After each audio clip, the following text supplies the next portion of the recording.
Can I have a mic check? Melly. 1 2 1 2. Hello, hello. I'm off. How do these go? These go. I know, what are you doing? Oh, there we go. Do you want one, Nick? I need my balls check. on the front side. Blonde, cherry cash. Anyone hear me? Good. Check. Hello, Mic hello. check. You're I'm good. off. I'm off. I can't hear me. I can hear you. You can hear me? Well, not through the headsets, but I can hear you. What do you think, Dennis? Should I leave my bong like this? Yeah, My that's bong. good. Do you want these? Do I need those? I think so. I think it'd be great. I think so.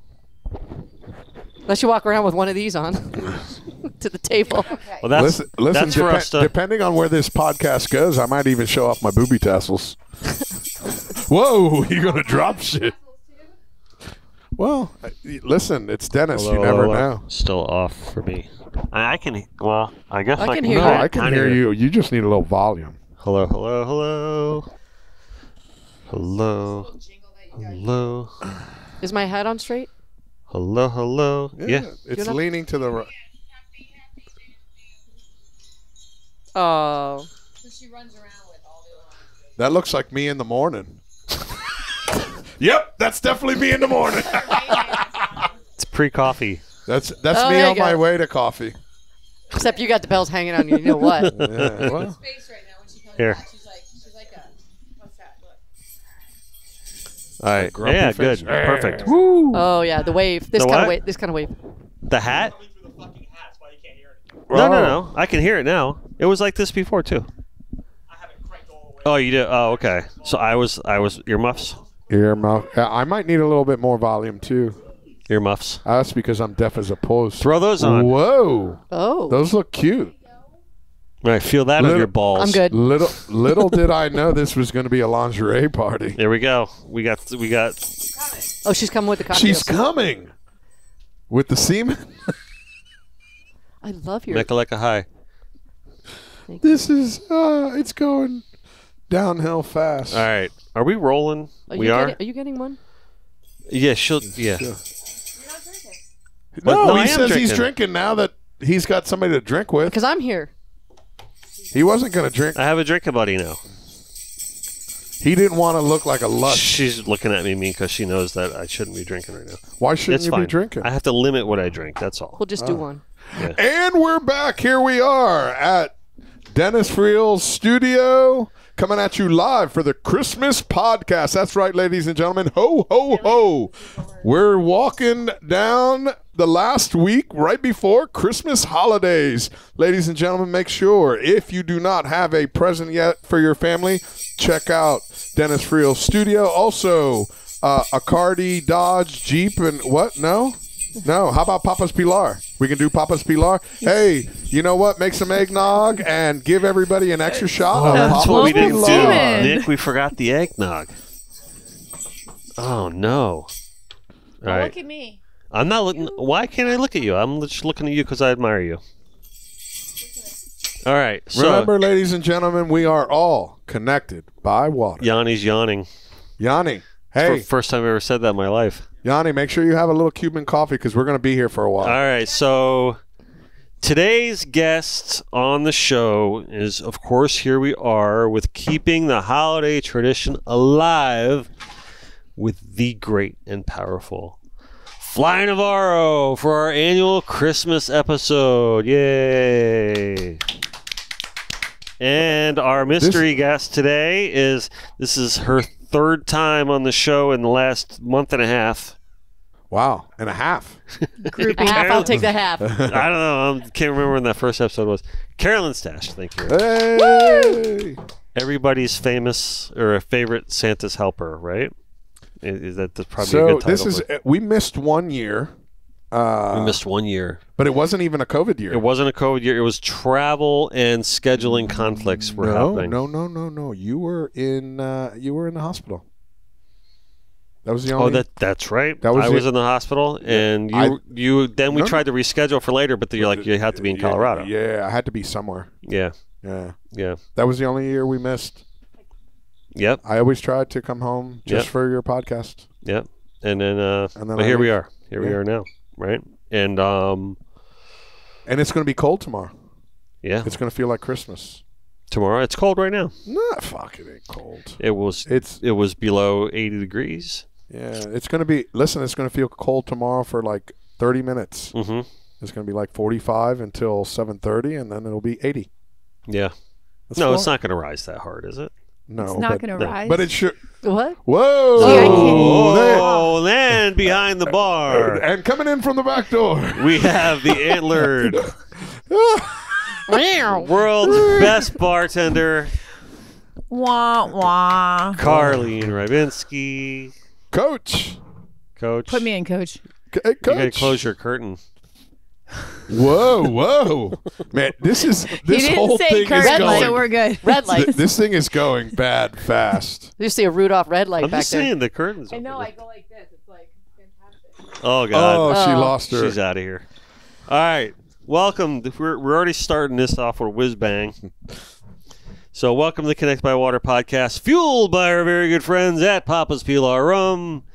Remind you never to be a spectator. We are a Waypoint hosted podcast. You can find us there or watch, listen, and do not forget to subscribe on YouTube, Spotify, and Apple Podcasts. Hit that like button, and please, we would love to hear from you in the comments or by email at sales@connectedbywater.com. Before we begin, we would like to announce this week's Starbright Solutions do-gooder. Love those do-gooders. Right? The do-gooders are awesome, aren't they? They They're are. like the best people on the planet. And they come up with some creative things to be do-gooders at. Mm-hmm. Yep. This person, which is Cocoa Beach's Trisha Fish, and I imagine everyone calls her Trish Fish. Trisha is a very good friend. If she's not called Trish Fish, she will be now. Right. Poor girl. I'm sorry. So with our very good friend and Starbright's conservation director Corey Redwine, she helps her on numerous occasions. And Trisha has assisted Corey with the clam beds over at Hog Point, even at times when it was brutally windy and cold. So Trisha, we salute you and congratulate you on being this week's Starbright Do-Gooder. Woohoo! And you received the bucket of fun with all their amazing environmentally fun, friendly products, such as the citrus cleaner, the biodegradable degreaser, soap. the biodegradable, the boat wash, and all Yep. that, and the Riggy sponge, and all those cool things. So, And they all smell so Starbright good. is awesome. Make it Starbright season, please. Right? And It's then- always Starbright season. yes, it's always Starbright season. So one thing I'm gonna do to crank this up right off the bat. You're going to do a shot. No. How about have a sip of your shots. drink? I can have a sip of my drink. Why I don't don't do you do- shots though anymore. So But I have to tell you a Starbright story from yesterday when it was pouring rain. tell us Starbright. So I'm kind of lazy about washing my car. So I watch the weather, and as soon as I know it's going to rain, I soap up my bucket. I get my soap. I run out, and I wash my car, and then wait for the downpour to rinse my car off. My grandfather used to do the same thing. And I do it in a bikini. Do you really? Yeah, I do. Hey, yo. Let Hey, you know yo. next time, next rainstorm. Nice. I'll let you know when I'm in a bikini so you can avoid my house. Oh, You do not want to see me in the bikini. I would be there Oh, I thank you. definitely. So Thank you. I want to also show off these beautiful Miami Dolphins pajama pants. And we'd also like to That- announce that next week Tua's that- coming in that for Car- the podcast. Carlene got me for Christmas, right? Those are awesome. And then she gave me the "I wish you a Merry Christmas" sign. Can you sing that? No, No? no. I don't. I don't wish sing. you a Go ahead. Merry Christmas. Thank you. I wish you a Merry Christmas. I wish you a Merry Christmas. And a happy new year. Awesome.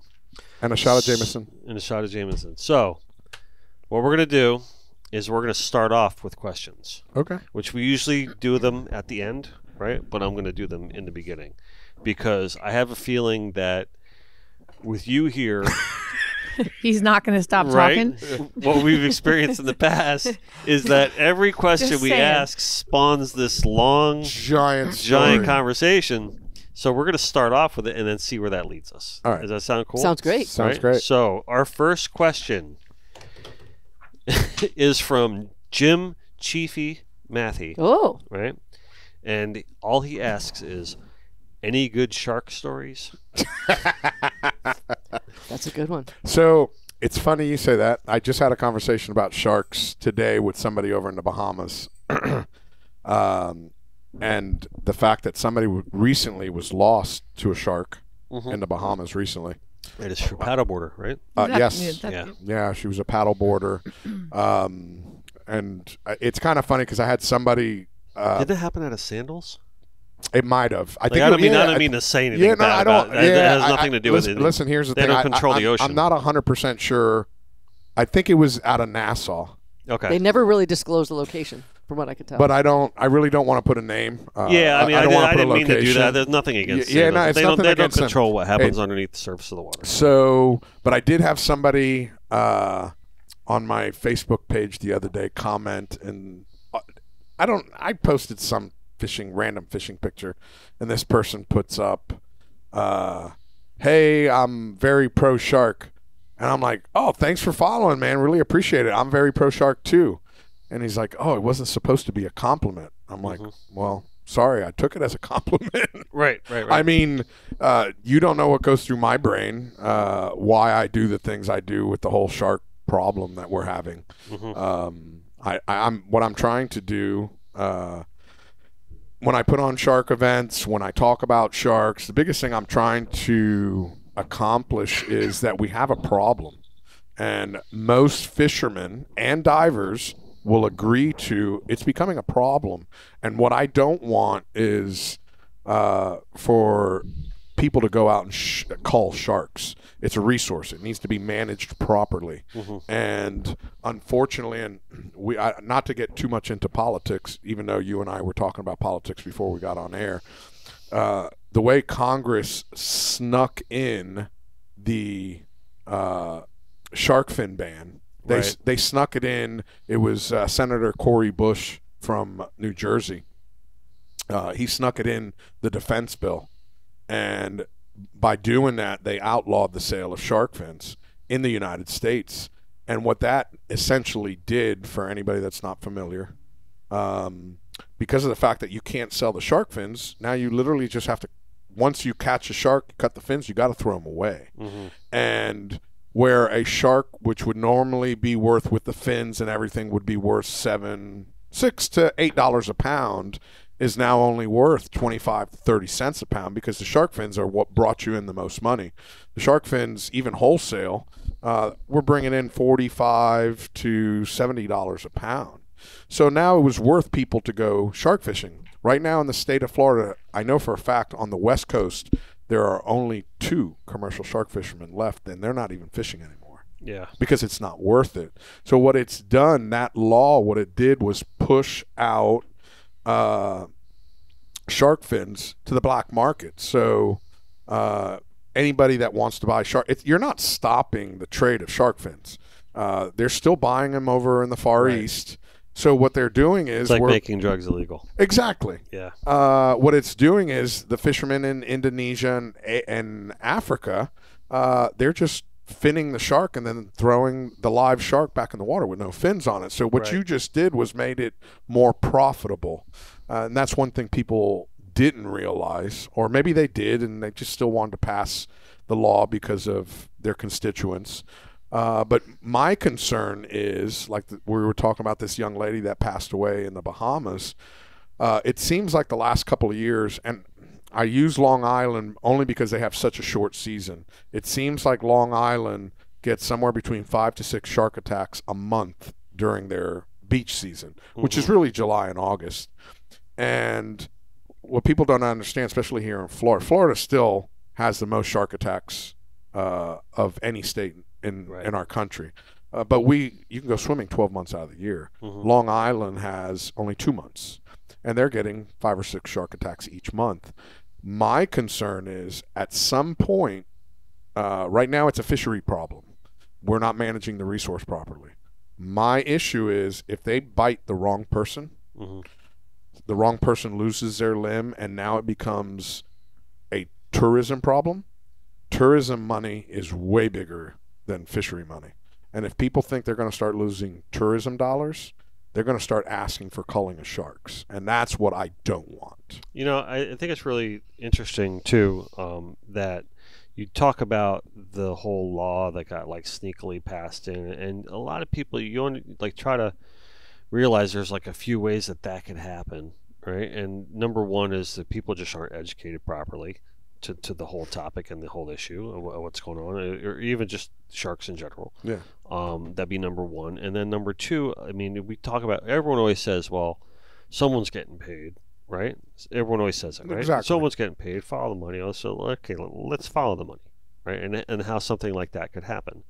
You have an organization, right? And that organization goes, rah, rah, rah, we want to protect sharks and anything like that. That organization applies for grants. That organization gets funding, right?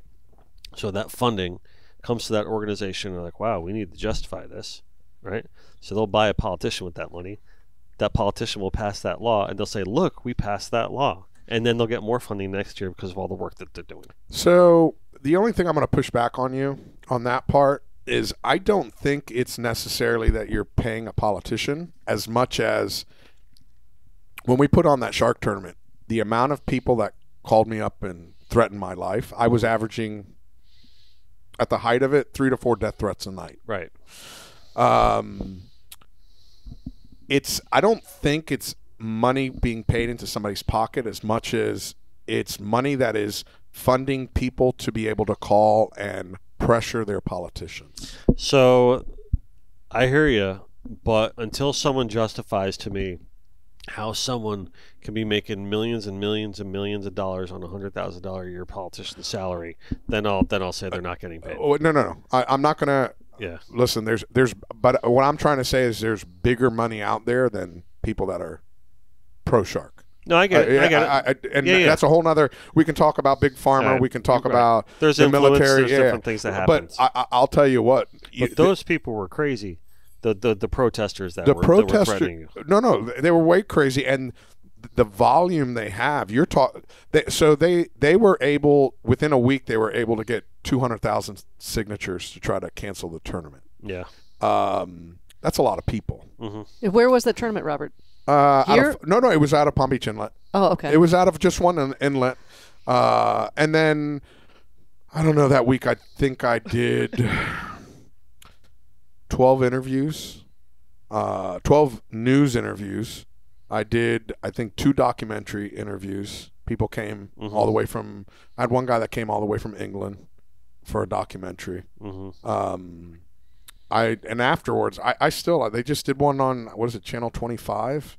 It's one of the local, they did a 30-minute thing on the shark problem, and they called me up, and I drove down. I mean, we've been talking about this on this show forever, since even just the very beginning of when it really started rearing its ugly head. Right down when Thomas got all his lines cut, Thomas Osborne got his lines cut, we called him into the studio immediately with Pat Price to talk about God rest his soul. All of this is because of Pat. Right. And then so when we had Pat on the show, we talked about it extensively. We did follow-up interviews on it. And we've been trying to fight this fight for a long time, right? And then we were on that same group chat and everything like that. And it's just really kind of bothers me that, the problem still persists and it's still such an issue. And then, it's so tough to do anything done because of those laws that have been passed. Well, because of that law being passed, there's no market for the sharks now. Right. That was the only market there was. There's not enough of a market as a good source of protein. Not until we see, especially with all this inflation, until we start seeing beef and chicken at whatever, $10, $12 a pound, then you're going to start trying to bring in new sources of protein. And shark is still very cheap. You can buy it at the supermarket if you can find it. You can buy it for $3 or $4 a pound, right? Which is cheaper than even buying chicken quarters. But until some things change. But I'm going to give you you have to make a market out of it. And just to show you, and this is why I said that I don't think anybody's getting paid from shark fins. So I was at an HMS meeting, and I said, listen, you got to create a market for this. You got to get it where people are eating sharks. And the head of HMS, highly migratory species, said, well, we tried to put shark recipes on our website so people knew that, listen, these are good recipes that you can eat shark meat with. And I'm like, well, how did that go? Well, we had the recipes up on the website for about 4 days. And I go, what happened? He says, well, we had so many people call up and email us, and we had to take it down. I said, so you're telling me that you changed policy due to social pressure and not science? And crickets. I didn't get an answer. So that right there is showing me that they are that much louder. Mm-hmm. They are way more unified than recreational fishermen ever have been. Right. Any environmental group, and I've gone ahead with a lot of them. You know, I want to say too, like just for the record, like you're not going to find a more preservationally minded place, show, studio, location, whatever you call this, other than connected by water. And that is not the point of the topics that we bring up for that. No. Right? And I want to make that utterly clear. Like there's a belief system behind our stance on sharks that comes from a good place. Listen, I sit on a lot of boards. I advise a lot of nonprofit conservation groups. Hunters, fishermen, all that, especially in Florida, you're not going to find anyone that wants to preserve our environment more than that group. Yeah. And that's why I'm saying I don't want to see it get to the point where tourism steps in and then we start talking about culling. I don't want to cull. I want a good market, and I want to be able to use the resource. Yeah. And then once we can use the resource, then, it'll help manage everything. But right now it's a little out of whack, and honestly, I don't even think it's a lot out of whack. I think it's only a little out of whack. Mm-hmm. I think what we're seeing is just the beginning of what could be a very big problem. It could get a lot worse. I definitely think it's a controllable scenario right now. Yeah. What were you going to say? I was going to ask, I've never eaten shark, but is there a particular one that's... My favorite by far is Mako. Mako is delicious. It is. And they all taste different? Oh, absolutely. It's like snapper. Every snapper is different. Every shark's different. And we have a shark problem. Oh, this is great. We have a shark problem. Oh, my Look at you. God. Oh. We got a shark behind the bar. Sharky. Oh, where's Gina? Dennis, we'll have to dress Gina in that. Yeah, that's Gina Sharky. Ciccolini all the way. Yeah. Shark. Wasn't there a song called that? Oh my God. She looks like a cone head. I love it. Keep it on. Keep it on. It's awesome. That's better than the reindeer. All right. So next question. We're going to move on from sharks for the moment. Right? Do fish sleep with their eyes open? Asks Joe Profera. Oh, good question. So Joe Profera is one of my best friends. I grew up with him. So you know what? That's a great question. Here's one thing. I've never seen a fish with eyelids. Nor. Done. Answered. Yeah, I've never seen a fish with eyelids. So yeah, I would have to say that's pretty good answer there. What about turtles? They have eyelashes. Well, it's not a fish. Whoa, that's not a fish. That's a reptile. Oh, good answer. Yeah. Boy, you guys are really trying to you guys are like mainstream media. Yeah, you guys are trying to get me with gotcha questions. No. Well, maybe not you. I'm not trying shit. That was a turtle. I have to tell you, on the list. We're talking about conservation. I just had a flashback, right? I was over in the Bahamas a bunch of years ago, and someone captured this beautiful turtle, flipped him upside down on one of the boats that were taken to kill this turtle, and he was looking at me with these beautiful eyelashes, and I actually paid them to get the turtle back to release him because I just couldn't stand where he was going. So I released. Did he cry? They cry. They cry. They cry. I mean, might as well have had mascara and lipstick on. It was the cutest little guy. I mean, monster turtle. And I'm like, no, this guy's... He was probably a tasty little fella, too. Turtle soup. Salmon have eyelids. Salmon have eyelids? Look at her with the research queen over there. Listen, this is like Jamie from Joe Rogan. So, I love the shark. So yeah, right. She's our research queen. I tell you right now, like for those of you listening on Spotify, Apple, Waypoint podcasts here, if you get the chance, come in around the 20th minute and check out Carolyn's shark outfit. It's absolutely the best. Baby shark. Oh God. So all right. So the next question here is from the person, our mystery guest that is sitting across from me, Carolyn Stash. And I'm going to go ahead and ask the question even though you're still here because it says, please have... Yes, go ahead. This is going to be stupid. There's no such thing as stupid. Shark is technically, are they a fish? Yes. Okay, because they have eyelids. They do? Oh, Sharks They have eyelids. do. They sharks do. have They eyelids. do. Yeah, but they don't use Nice. it. They don't use it for sleep. What They they use. roll back black. They use them to kill you. No, Dead they eyes. use it to protect their eyes when they're attacking their prey. Yes. Black, soulless, lifeless right. eyes. Doll's eyes. So Dog's eyes. So the way I ended up being a mystery guest is because I had my nose on the window outside with my hat on. to see- Surprised Carl wasn't standing next to you on that one. Like, what are you guys doing? Can I come in? All right, so Carolyn Stash right Yep. here asks you one Fly Navarro. She calls you Robert, so she says, "Please have Robert I was being- explain how it's possible to run into me everywhere." LOL, just like the Lighthouse Point Saltwater Sportsman Association Fishing Club, Orlando, Cabo, the Jose Wahebe Memorial Foundation first annual Pompano Christmas party, Yes. and now Here she's we go. here. It's because I'm always where all the cool kids are at. There you go. And that's what Miss Carol does. All right. Answered. Now ask him the There was another suitcase question. thing. There was the suitcase. There was thing. another Oh, question. So yes. go ahead. I'll answer this one because I gave it some thought too. Okay. So I would like to know how many suitcases you have prepared at any moment to leave, because you can be in Japan, you can be in Colorado, you can be, and I know you go to the cattle ranch, and you can be in DR. Yes. So how many suitcases do you have packed?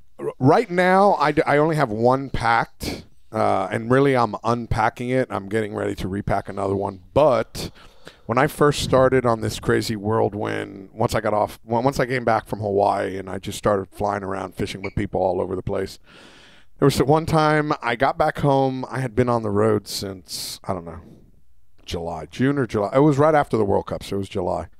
I got back home and I was doing 12-hour and 24-hour turnarounds.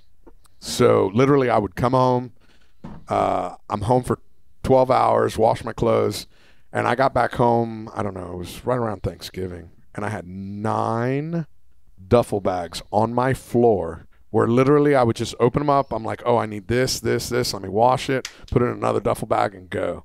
And when I was done, I had 9 on my living room floor. Yeah, because you go to Nova Scotia and the freaking cold. I go to Nova Scotia, I go to Japan. Not that I'm stalking you. Yeah. Nah, it's all good. Everybody knows where I've been. I very rarely tell people where I'm going. I don't like telling people where I'm going. I just show up and then I'll start posting pictures. Yeah. Good stuff. Yeah. But that was a good question. Yeah, because I remember one time I came home, I'm like, what in God's name? I didn't even realize I had this many duffel bags. Now I got bags with rollers on them. And then when I wear the rollers out, I buy a new one. Every time I ask a question, I'm gonna Oh, jingle! I like it for a because new it's Christmas. question. Right. So, by the way, we do this like every year, and it's awesome, and it's really one of my most meaningful favorite things about the show is that we are able to keep this consistent. Yeah, I love it. This Christmas episode. Because this is It's the awesome. one time for sure that I know I'm home. Right. That's why we do it. Yeah. Other than that, it's actually absolutely impossible to schedule an episode with you. All right. The next question comes from Bouncer Smith. Oh, he's I love great. Captain Bouncer. So he says, what is your favorite fishing destination for both amenities and people? He didn't Oh. mention fish. He mentioned amenities and people. Mhm. Interesting. Well, this is your favorite spot for people, so moving forward. What? The Says shark. the Says the shark. the shark. So I love the fact that she doesn't even show her face anymore. Right. It's just a shark. It's so awesome. You know, I'm going to have to say I love Nova Scotia, and that's because of the people. I love going I go every year for 6 weeks. Mhm. It's amazing. Fishing's great. The amenities, I mean, it's like being at home. I mean, what a lot of people don't understand, it's like going to a rural farm Yeah. because there's not much out there. There's enough to live comfortably, and I'm there for 6 weeks. But the people are so nice. I remember I had a house Andy once. tells me the same thing. Yeah, Yeah. it's just the people. I was She's been up there. The shark has been shark. up there. the shark. Yeah. Mhm. That's the only place you let people roll in your driveway at 4 a.m., 3 a.m., and come in your front door and put on a pot of coffee. Yeah. And it's funny because, listen, all of us here live in Florida, and Florida is definitely not one of those places where I'm just going to swing by Dennis's house and knock on his door. Right. Up there, you're just sitting at home. Somebody will just drive. Hey, I saw your car. I want to come in, say hello. I stayed at one cottage that the Wi-Fi wasn't really good, neither was the cell service, so I would have to walk out to the road to make some phone calls. And it's a tiny town. There's maybe 100 people there. And they saw a Cuban standing on the side of the road, and oh boy. So the first Sounds thing like a joke. So the first thing they asked me, something can about you this bring me a immigration cheeseburger and a pina colada? Exactly. So there's a Cuban in Nova Scotia standing on the side of the Listen, road. they love their Cubans in Nova Scotia, man. And you know what? You actually were there. I remember. You were there during one of these crazy hurricanes. I've been Because there. I was checking on you. I've been there for 2 crazy hurricanes. Yeah. I was Tiny there missed that during one. Fiona. We took a direct hit, and I share my cottage with Captain Flash Clark. I don't know if you Flash is a legend. So we sat there, and it was whatever. It was blowing 90 knots. It wasn't, it came across us Right. as a Cat 1. And me and him were sitting there like 2 little kids looking out the window because we're right on the water, and Yeah. it's blowing. Everyone's calling us, oh my God, this is the worst we've ever seen. This is horrible. And it's like, man, it's a Cat 1. It's a summer day in Florida. And here's the best part. Well, anybody that's lived through a hurricane, the worst part of the hurricane is right after, when you have to live through the cleanup with no Right. electricity. The losing And of the power is the worst. It's horrible, Yeah. and it's so hot, and you can't sleep. It was 45 degrees every night. Yeah. I didn't care. I'd shut off. Yeah. The When we got hit generator- with Wilma, it was like that. Well, Wilma was Right? cold. Remember that? Yeah. Well, it was actually the cold Front front that that sucked pushed her it up. into us. Yeah. Right? And it was like, well, damn if you do, damn if you don't. But the cool thing about it is after the hurricane, It was cool. it was great weather. You Yeah. open up the windows. Clear skies, all that. I did a major faux pas at one of these hurricanes. I thought at like 10 o'clock at night, it was nice and beautiful out. I took the hurricane shutters off. Oh, no. Part 2 came through. It was a really bad scene. Really? You can't put those things back up when the wind's blowing 120 miles an hour. Well, you got giant sails. Are you so- talking about you took them down during the eye? Yeah. Oh, Oops. God. All right. Next Nova question. Scotia. Nova Scotia. All right. You ready for Big the next shout out to question? Captain Curtis. He's just getting home from the Patriots game. Yeah. He went to the Patriots. We got him some Patriot tickets. Pretty sure that was the Chiefs game Yeah, it was. and not the Patriots game. It was So, at all right. Patriot Stadium. So, next question comes from a Rick Salway. Oh, okay. And he says, what was the best practical joke you experienced during a trip? Oh, good one. No, it's The great. bells Well, are see, a good touch, here's right? the That's a thing. great touch. Just so you know, Rick Salway knows. I know him from back in the Real Tight days. Right?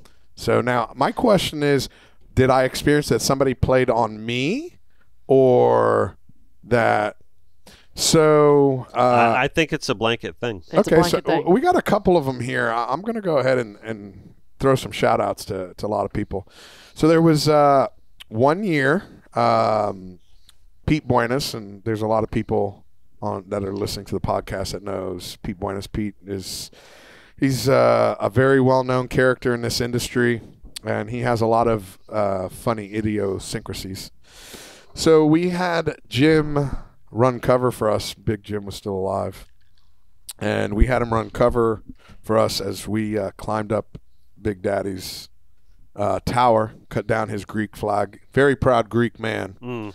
And we cut down his Greek flag and we put up the Rainbow Coalition flag. And back when it was just a Rainbow Coalition flag, when it was just Right, a rainbow right. flag. And we left it there. Then we went out to fish the last day of the Boy Scout. And there's the Ship's Cafe going out. Rainbow flag and all. And That they didn't know that it was flying? whoa. Pete didn't know. His crew knew. He Okay. had you know what? He had Terry Morrison from here in Pompano running the boat, and he had Big Pete Sabrinsky, rest his soul, in the cockpit.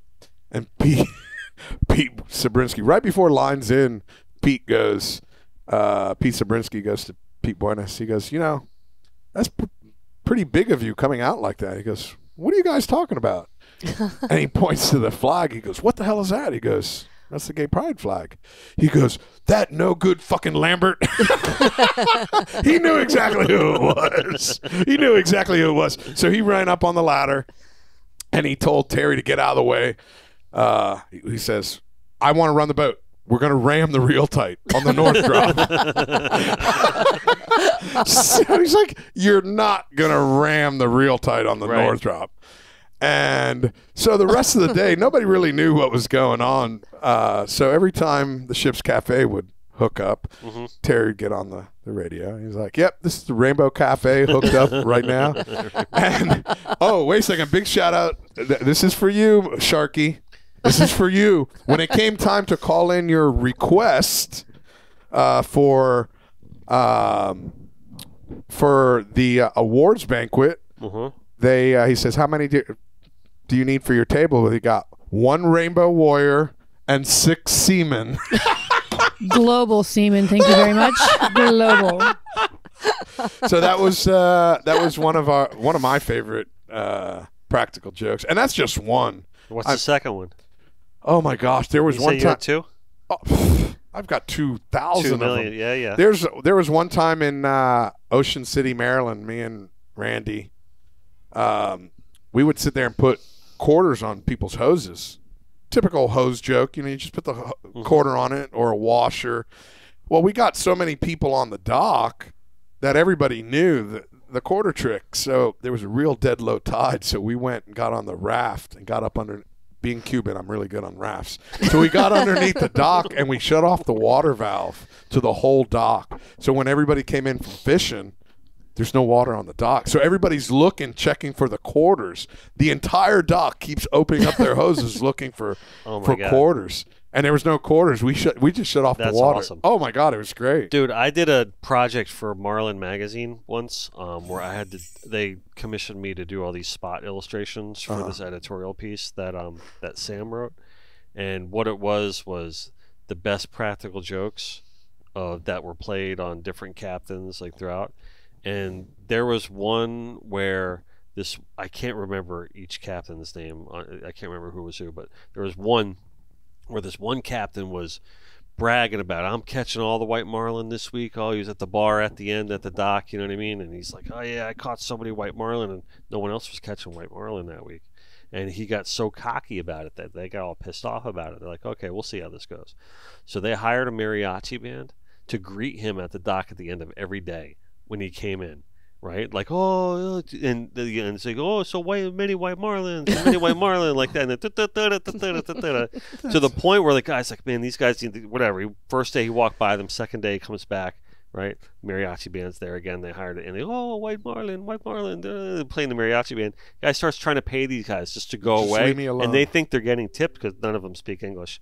Right, and then he's getting whatever like that. So that lasted for about a week until the guys. That's awesome. So you reminded me of another. And there was another one too, where someone left a pig in the head, and they didn't tell anybody that they put the pig in there, and they didn't find out till they're in the middle of the ocean that they shit all over the head. Oh. It was going crazy. Yeah. Oh, a real pig. Yeah. Oh my God. Oh my God, that's hilarious. Yeah. There was another one. We had the 65 Merit at the time. And Floyd Messer, who owns the Ironwood, he was coming down. He just won the Buccaneer tournament. So he flew down to Cancun, Isla Mujeres with Big Jim. And we picked him up from the dock, and we were going straight out fishing. And Big Jim goes, because Floyd had just won the buck, so he goes, Mr. Floyd has informed me on the plane that he's never missed a sailfish when they've come up to a bite. It's like, never? It's a strong word. Never. It's a strong word. All right. Just so you know how much I'm going to date myself here. We were using J hooks back at this time.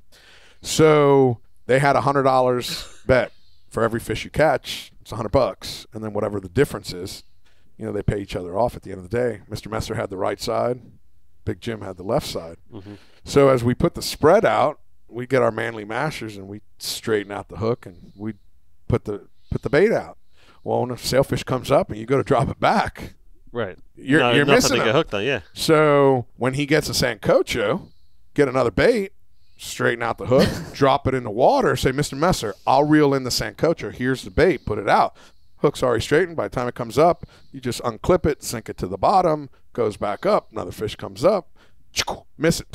Mr. Messer, don't worry about it. Here, give me the Sancocho rod. Here's another one. This went on all day long until he missed like 37 in a row. Mm-hmm.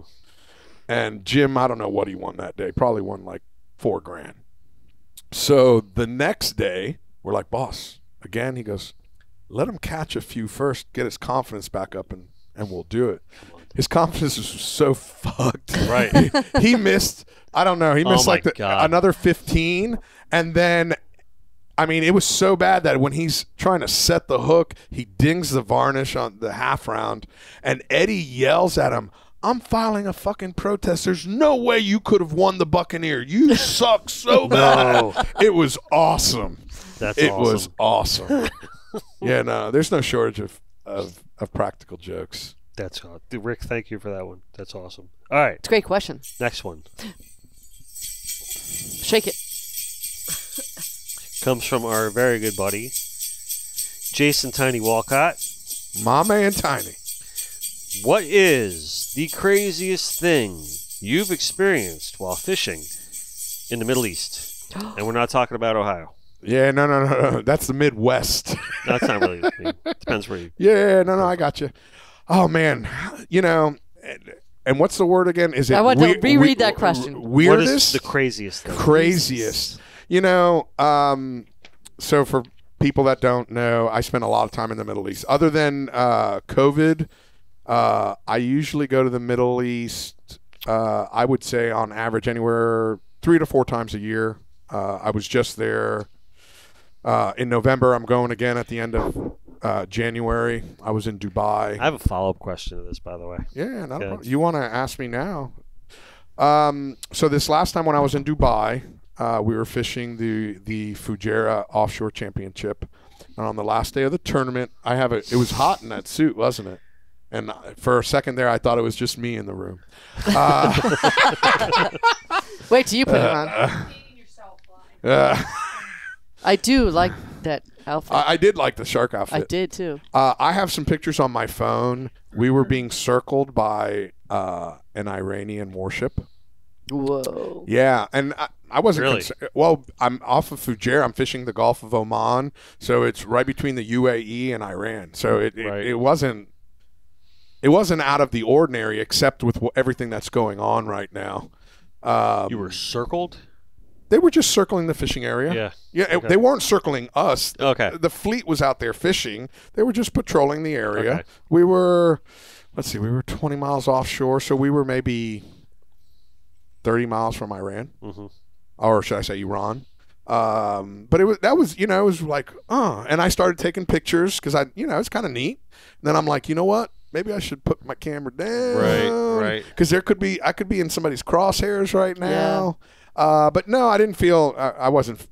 Listen, I've never ever felt uncomfortable anytime I've been anywhere in the Middle East. Right. I think the only time I felt a little uncomfortable was I was going out to dinner, so I had a pair of dress shoes on, and I walked into just a little like a bodega, what we would call a bodega, and being that I had dress shoes on as I'm walking, it's click, click, click, click, click, click. So every time I walk, everyone's like looking at me, like, who the hell is this walking all dressed up? Right. No, let me tell you, some of the nicest people.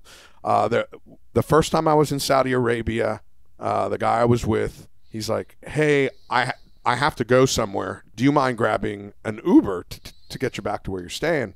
I was staying up at Cake, which is King Abdullah's economic city. It's like a 2-hour drive. And I'm like, I'll grab an Uber. So I get on Uber, and it's like, whatever, $63 to take me 2 hours. I'm like, fuck, that's great.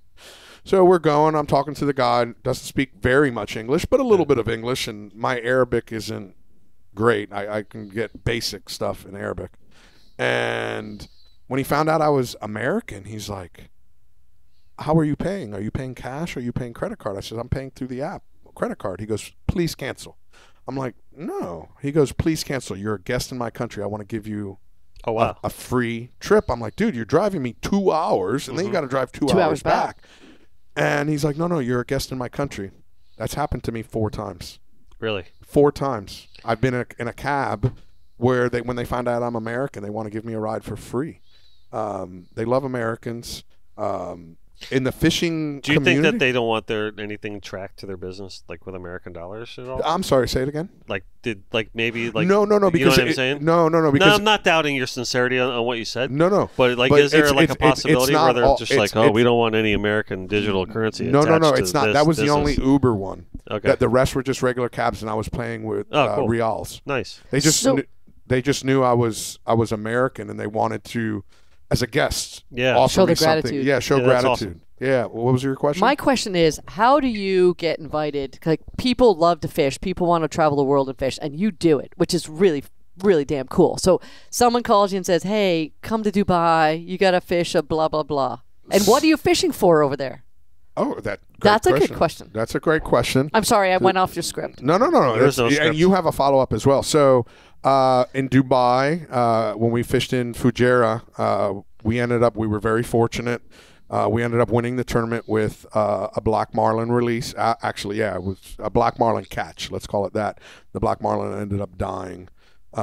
And we had 66 points in Dorado points, so that's what put us over the edge. So similar fish, black marlin, Dorado. Black marlin, Dorado, sailfish. Sailfish. There was a blue marlin caught. Now in the Red Sea, I just got a paper sent to me, some scientific papers. There was first marlin caught in the Red Sea that they're aware of. It was a striped marlin. I know what's his face, Hook Hamlin, that runs Billfish Reports. He posted up of a black marlin caught in Lebanon. Really? And a black marlin to be caught in Lebanon, which is in the Med, would have had to come through the Suez Canal and had to pass all of that if it was really a black marlin caught in Lebanon. Good question. And are they doing any kind of tag? I know we're big in tagging. Billfish Foundation. Yeah. Are they tagging? Are you bringing tag sticks with you? So Yes? last time I was in Saudi Arabia, I went to Kaus, which is King Abdullah's university. We went out and did some satellite tagging out of there for sailfish, only for sailfish. So that's a program that they've been running there for a couple of years.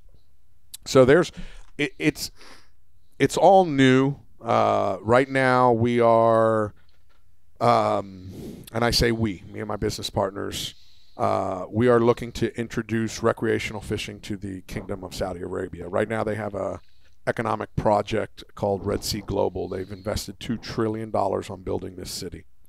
And I call it a city. It's more of like, it's almost like Vegas on the water. It's right on the Red Sea.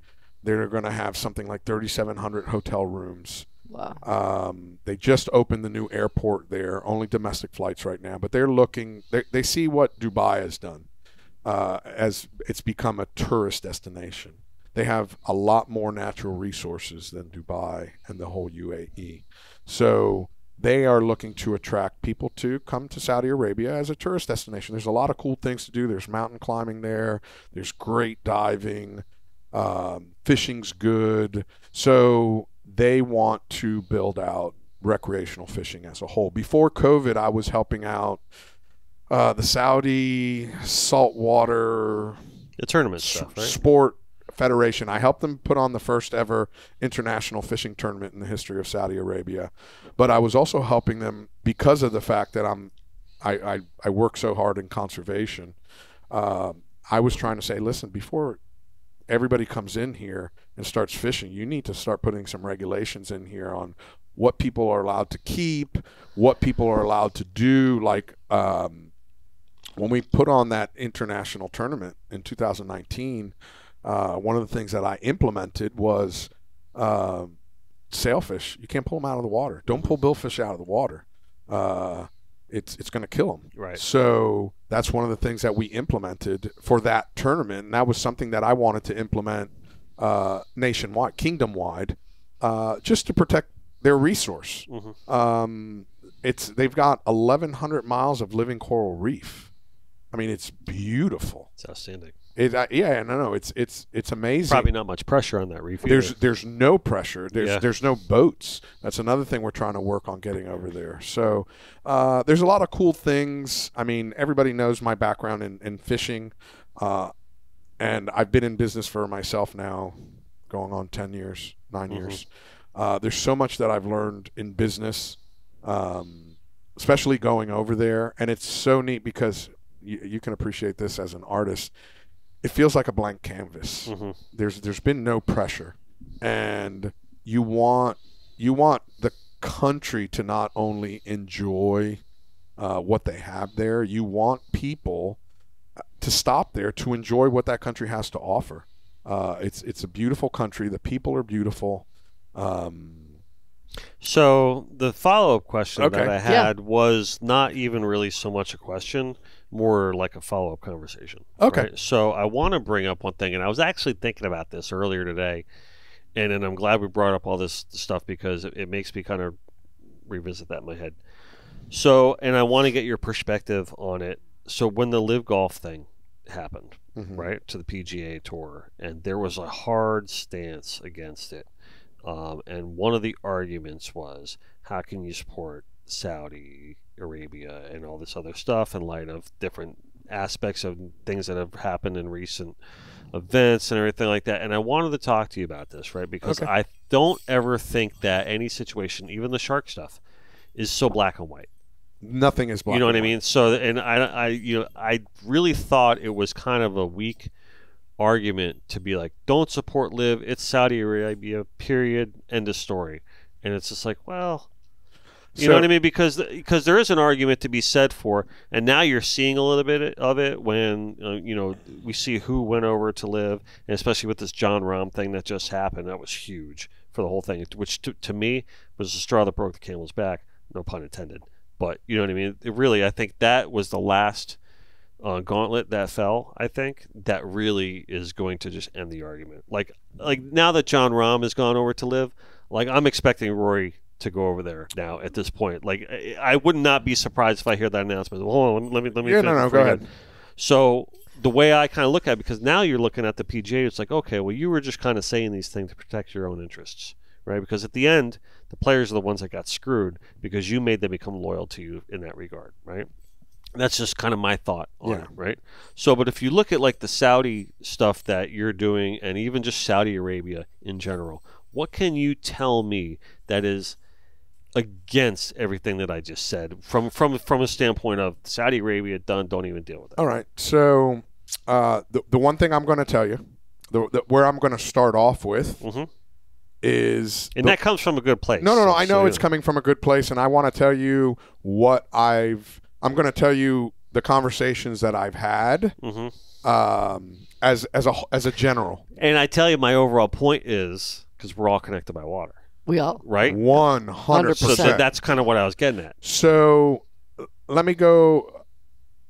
I'm going to go back a little bit, and then I'm going to draw a couple of pictures for you. And then I promise I'm going to get back to your question that I did not answer, but I'll go back to it. I forgot what it was. You asked me, how do I get invited to all these places? And then, but I'll get back to that in a second. Because he's a great guy. Yeah. So, thank you for thinking about me. Yeah, no. Fly's fun at parties. That's how listen, it gets. Well, here's one thing. When I have conversations, I know I can tangent really quick, as you know why we're going through questions. But I always try to remember when somebody asks a question, because when somebody forgets mine, I get butthurt. I'm not going to lie. I get butthurt. Because if I ask a question, there's a reason. So anyway, let me answer yours. So, and you're going to relate to this when I draw this picture. The only issue that I've ever heard anybody in Saudi Arabia as a whole complain about when it comes to the United States is the media.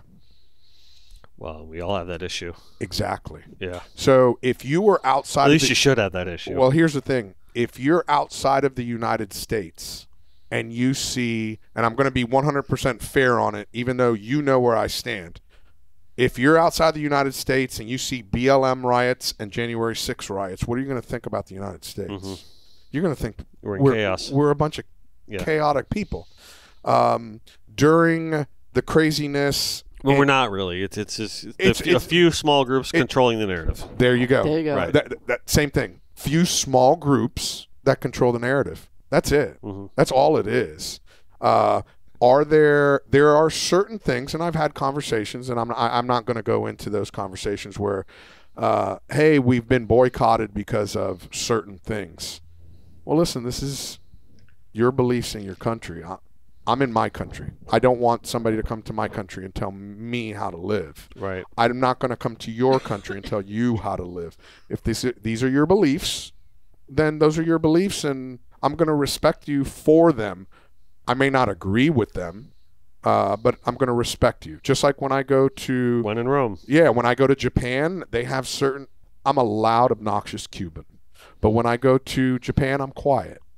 I'm quiet because that's the way they are. When I don't get on a bus or a train and loud on my phone because I'm respecting your culture. I remember the story that you told years ago. Actually, when you first went to Japan after your first trip, and you came back, and I think it was on like one of our first episodes. It might have been the first one. And you told me about the masks because back then this was pre-COVID, right? When we were not familiar with seeing people wearing masks. Now we're used to it. Conditioned to it, right?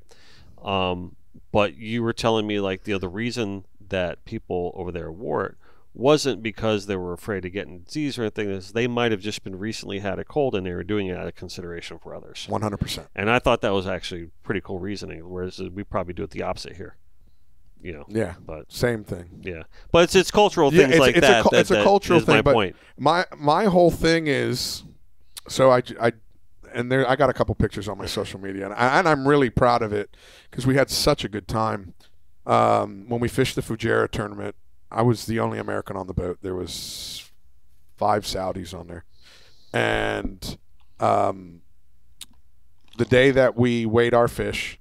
The other boat that weighed their fish was from the UAE. Just so happens to be a friend of mine as well. And we had gone to his tackle shop, and we said, hey, listen, if we win this thing, if we're lucky enough to do well, what we'd really like is to have you and your fish next to us and our fish, and you guys hold your UAE flag, and we'll hold the Saudi flag. And it just so happens, ironically, we go ahead and they harvested a fish, we harvested a fish, we hung it, and they have the Saudi flag, we have the UAE flag, and I have it. I want to get it printed because I promised him if this thing comes to fruition, I will print it and I'll put it up in my office, and it did. Mm-hmm. And again, we're connected by water, like you say it, and you walk up and down. There's no difference between the dock there and the dock here in Pompano or the dock in Costa Rica or St. Thomas. It's a bunch of guys and gals that like to go fishing. Mm-hmm. And we talk about the same thing. Hey, what swivel are you using? What size crimp are you using? What's your favorite lure? What speed are you going? What is the marina scene like really over there, though? I mean, is there? I mean, we have American captains over there, or like what's the boat scene? Is it primarily sport fish, or people are actually fishing off yachts? Traditional yachts or center consoles? The tournament had one Spencer boat, had a 666 Spencer. The Alpha Bravo was over there. Okay, captain is from Mauritius. There's people from South Africa, people from London, UAE, Oman. Kenya. There's people from so many different countries. Right. I was very, very lucky. The major, I call him the major because he's a major in the Coast Guard. He was in charge of the tournament. He found out that I was on the board of the directors for the Billfish Foundation and IGFA rep, so he asked me to speak. So I spoke. I just wishing everybody good luck for the tournament. He allowed me to speak, and here's the thing. I wake up every morning, I have one goal. We all have lots of business goals, but I have one goal every day when I wake up. I want to introduce our sport to one new person. Mm-hmm. Some way, shape, or form, that's my goal. Some days I'm busy and I might not introduce it to one person. Some days I just posted a picture the other day or a video the other day, and 500,000 people have watched it. So somebody there has never seen it before. Mm-hmm. And that's my goal every day. So if I can fly out to some new place and get to talk about it, and anybody that's seen me talk in public or even on the podcast, I get excited about what I talk about. Mm-hmm. I love this sport. I mean, if it wasn't for fishing, I'd be a divorced teacher with 2.35 children. I'd be just average. Right. But because of fishing, because of my passion for this sport, it's opened the world to me. I'm the son of 2 immigrants from a communist country, and I've literally been able to fly all over the world and fish with some of the most amazing people, some of the most richest people, some royal family members, some fishing off the dock with somebody with a hand line. Mm-hmm. I don't care what I'm fishing for. I can fish for lobsters. I can fish for catfish. I just want to be on the water. Right. I just want to be around people that like what we like, really. And I've been on a boat where I'm the only person that speaks English. And I remember one time I was in Japan. Nobody spoke English, so I just went up to the tower. I'm like, I'll ride the tower and I'll just call out fish when they come up in the spread. And I thought it was a good idea until a blue marlin showed up on the left long. And I knew how to say blue marlin, but I didn't know how to say left long. Right. So by the time I yelled it out and everybody looked at me up in the tower, I'm like, it doesn't do me any good to call out fish anymore. Let me go back down and hang out with everybody and just have fun. And that's what we did. And I hung out with these guys for a week. We all stayed in the same hotel and partied and ate good food. And they celebrated my birthday. And, we all have the same passion. It's the thing. We spoke about it on the show before, and we always came to that conclusion by the end of the conversation is that there's you get a deeper connection when you're hunting and you're fishing with someone, and you remember, you have memories that are a little bit more they hit your bone marrow a little bit deeper than social memories normally do. Like you catch a fish or you have a great day fishing with someone, you kind of remember that forever, and you can't really say that about every party you've been to or every wedding you've been to necessarily. Even, and we've come to the conclusion that ultimately it's the hunting and the fishing aspect of it. It's tribal. Well, it hits to our core of who we are as humans. Here's a different way to looking at it. Agreeing with you 100%, but let's look at it in a little bit of a different light. Growing up, I played sports, and now one of my businesses I put on events on military bases. So I've seen this with sports teams and military guys. Whenever people, and I'm going to say people instead of just men, whenever people are together and they face the same adversity and they have to overcome that adversity, fishing is that. We are going out there to go catch a fish. Well, I think the same thing. It's tribal. It's the same thing you're dealing with. We are coming together to accomplish a goal. Once you accomplish that goal, whether you achieve it or not, the fact that you did it together, you're bound by that. Yeah. You're bound by it. And when I say tribal, I don't mean like in the respect when they say tribal, like in politics. No, that topics has been brought up. Oh, yeah, tribal. No, I'm talking about tribal survival. Tribal, as like in we're trying to achieve something. We're trying to achieve the same goal. And you haven't even touched on something that's really important, and I've dropped the ball on it. I'm really sorry. Robert supports the Fly, supports lady anglers big time. He has made Facebook pages to get the ladies out there. But there's been some debate on his motivation behind that. He hasn't fished with me yet. I keep asking him. So here's my thing. So whenever I build out tournaments, and I'm building out a new one right now, I've been asked to put together a series of tournaments, and I'm going to do 2 really quick just to make sure everything works good at this new location.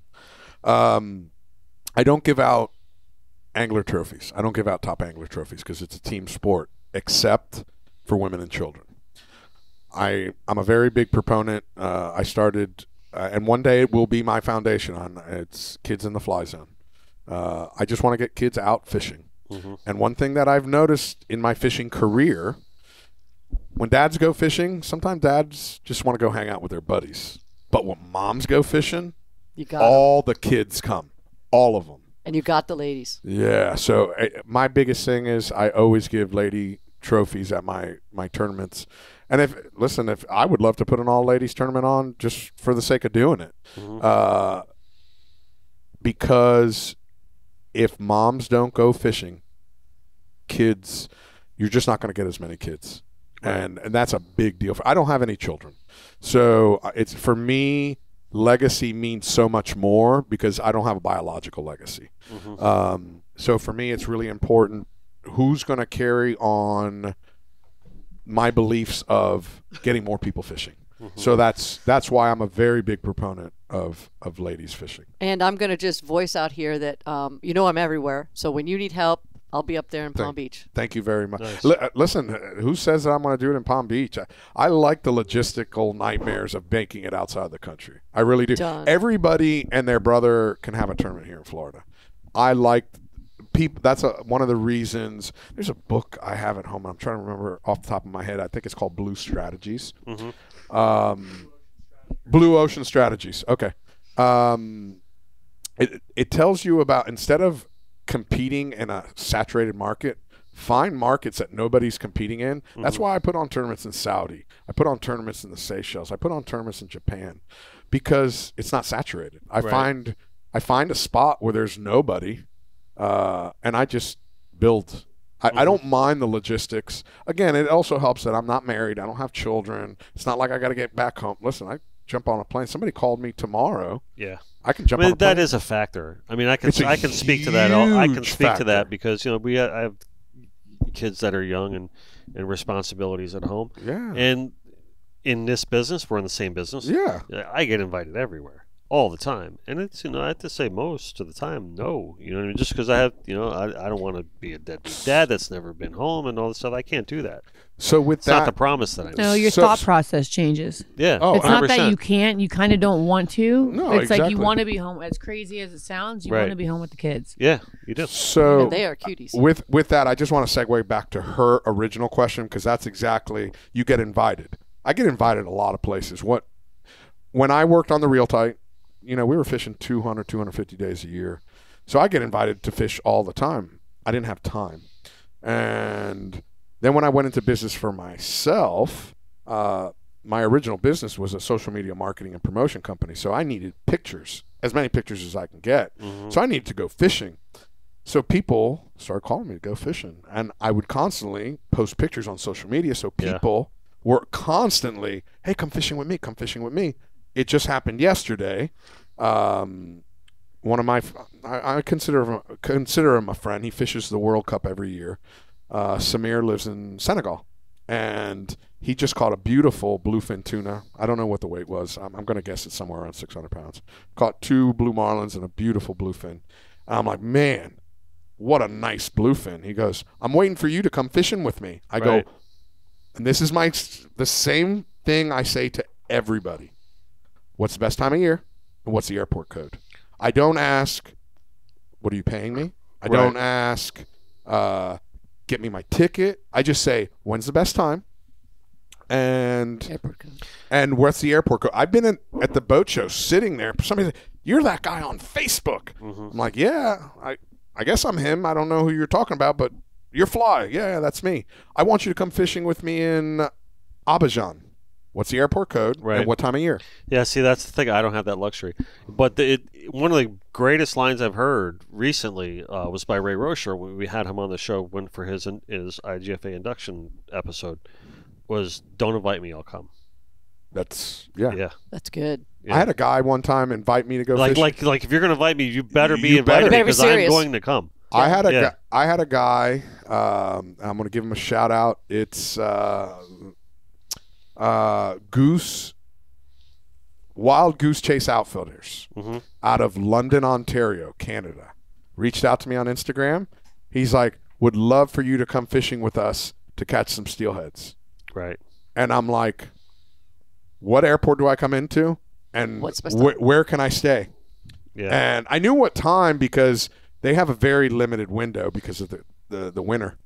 And he's like, really? He's like, well, how many of you are coming up? And I'm like, just me.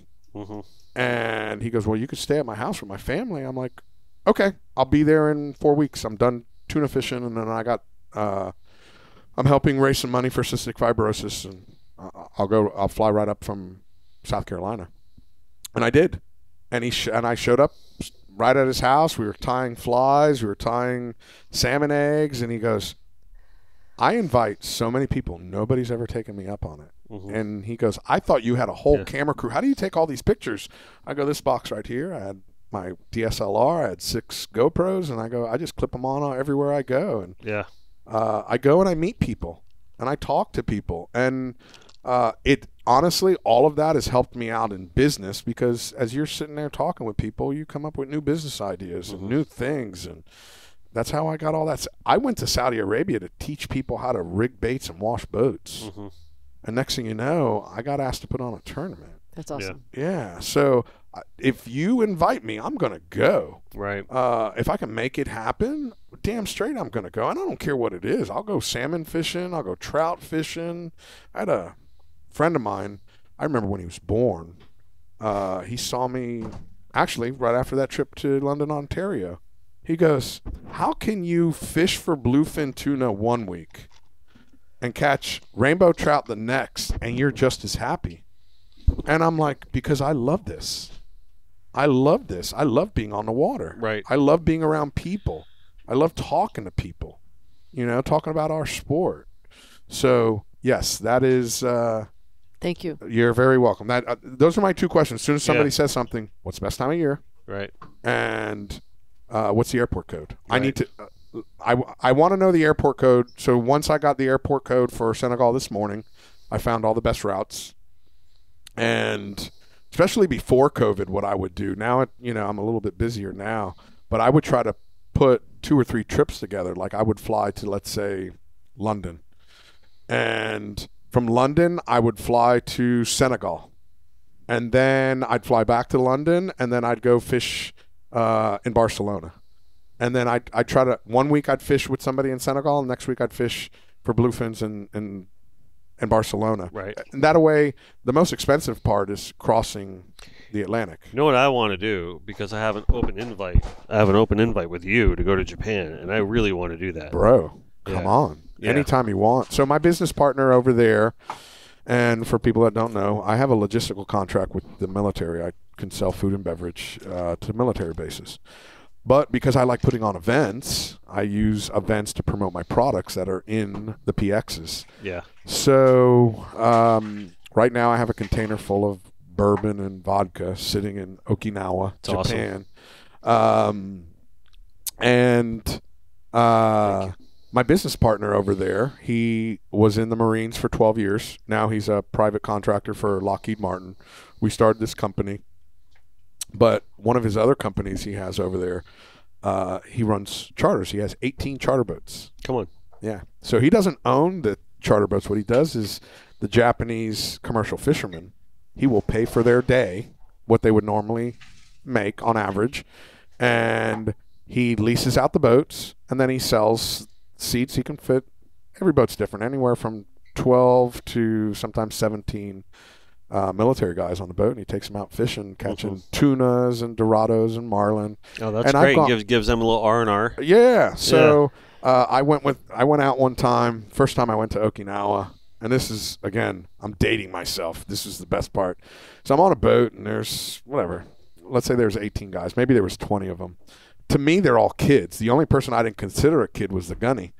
The gunny was approximately my age. He was 45 or so. I don't know how old I was at the time. I was in my mid-40s. But everything else, they were just kids to me. So you see all these little 19-year-old kids. They're happy catching these little tunas.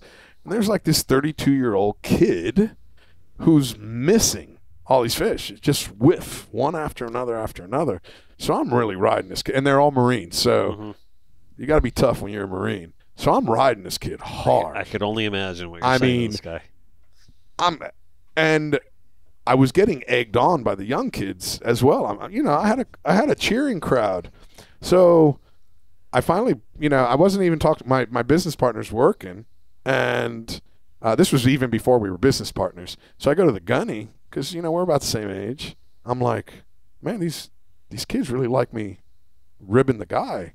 It's like, what's the deal? He goes, that's their captain. Yeah, I was going to say, that's probably the guy that's in charge. He's the officer. Oh, he goes, no. You're a civilian. You can say whatever you want. Those kids, even on their days off, they can't say anything.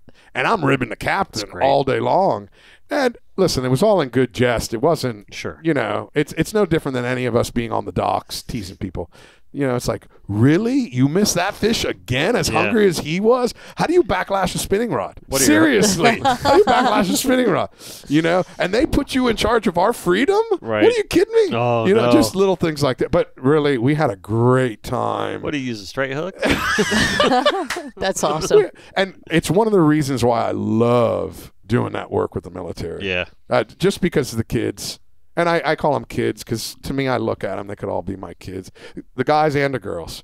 And then I'm also I'm on a board of directors for a nonprofit out of Washington State where all we do is get military members out fishing and hunting. And the ironic part is all of the active duty members that are based out of JBLM, which is Joint Base Lewis McChord in Tacoma, that's where they leave to go to Okinawa. Oh, really? Yeah. So then when they leave JBLM, they go to Torii Station in Okinawa, and that's where we're putting on the events. So there's a bridge there. There's a great bridge that I had no clue about until I was putting on, not me, I was helping put on the Washington Tuna Classic, where we get all these guys out fishing, go catch albacore. And my business partner called me up. He's like, hey, one of my really, really good charter clients, we became really good friends.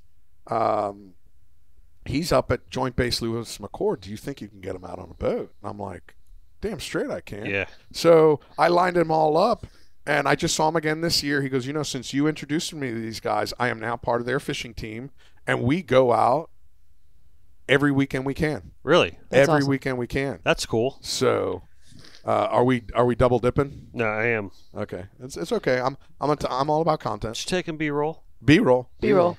The Just question. Next question. I know that name. And we're still working on questions. see why I started with this? It's great. Come back around. It's called episode 173. It's called Experience.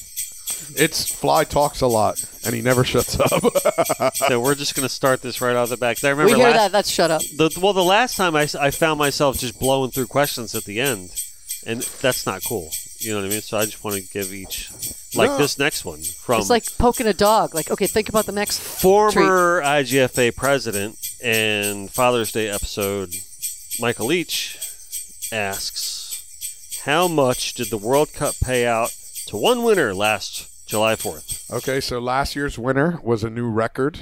The payout was a record. The number of boats, we were just shy of the record. No, not just shy. We were about 15 boats shy. We paid out $1.24 million Nice. to the winner.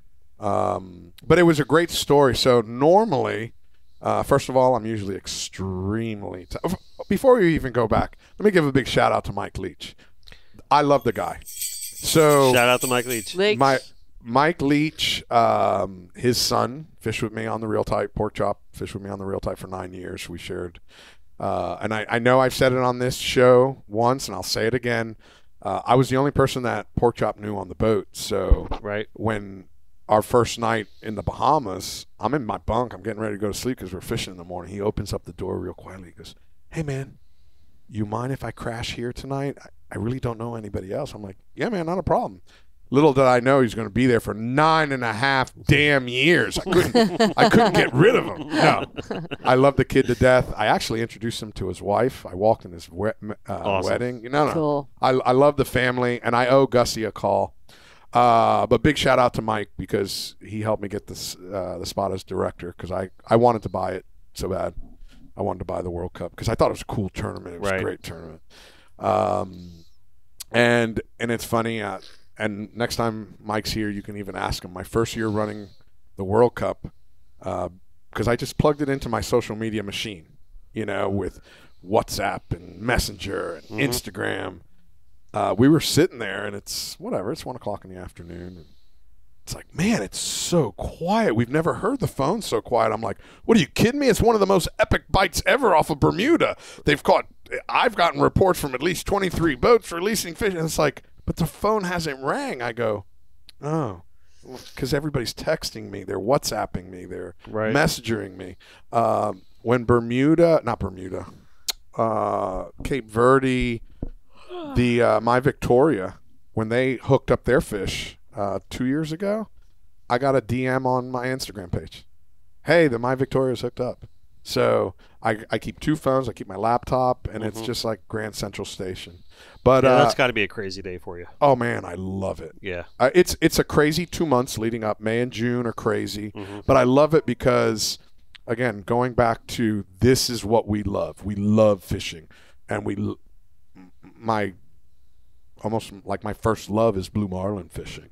So I get to talk to all the best blue marlin fishermen in the world Right. for 2.5 months. It is awesome. There's guys I go hunting with now because I met them through the World Cup. I go to Madeira. I go to the Azores. I go to all these places because of people I get to talk to with the World Cup. But going back to this year, it was really slow in Cape Verde and Madeira this year. So usually I'm really busy at between 5 and, 10 o'clock in the morning. This year I wasn't as busy. It was kind of slow. Then Bermuda was a lot of good action. So right around, I would say 11, it starts happening. My phone's going off, getting text messages, I'm getting emails. All right, it's starting to happen. There was a couple people that called in hookups that didn't call, that they released the fish. So we had a couple people we thought were fighting fish for 3 hours. And then finally, right around 1:30, it was right around 1:30. Hey, maybe even 1.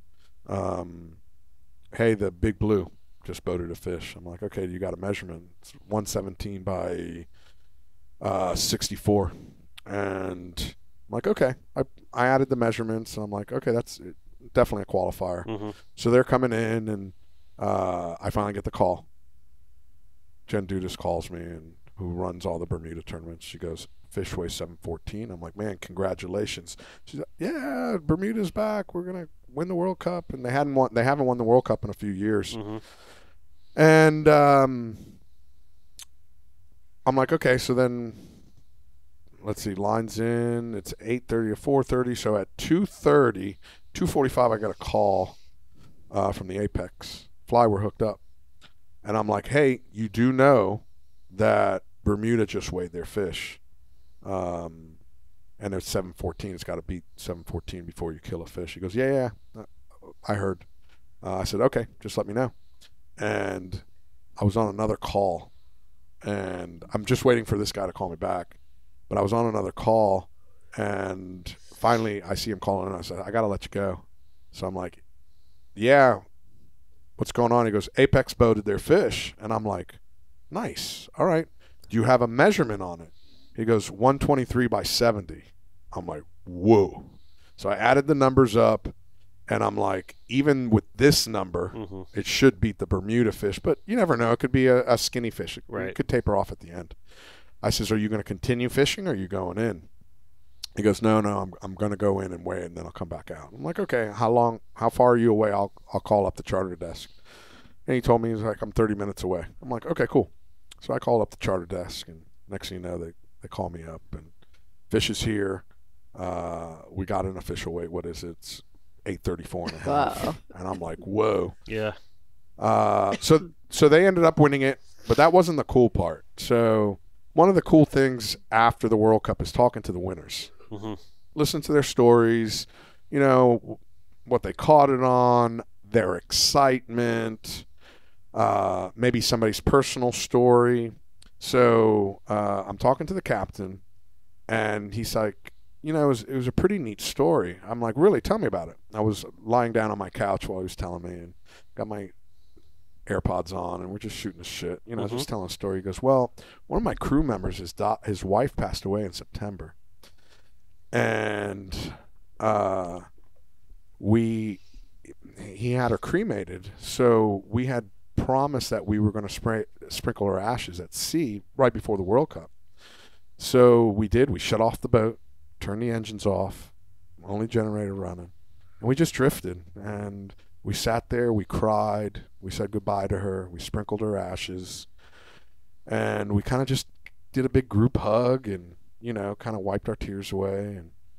And we had like 2 minutes before lines in, so I had to jump back on the bridge and start the engines up again. I started the engines up and put her in gear, go in a straight line, let my guys put the lures out, and I had to make a turn. So he goes, I make that first turn, and there she was, just rolled right on it, got her on. And he goes, once we got the spread cleared, I called you right up and let you know we were on.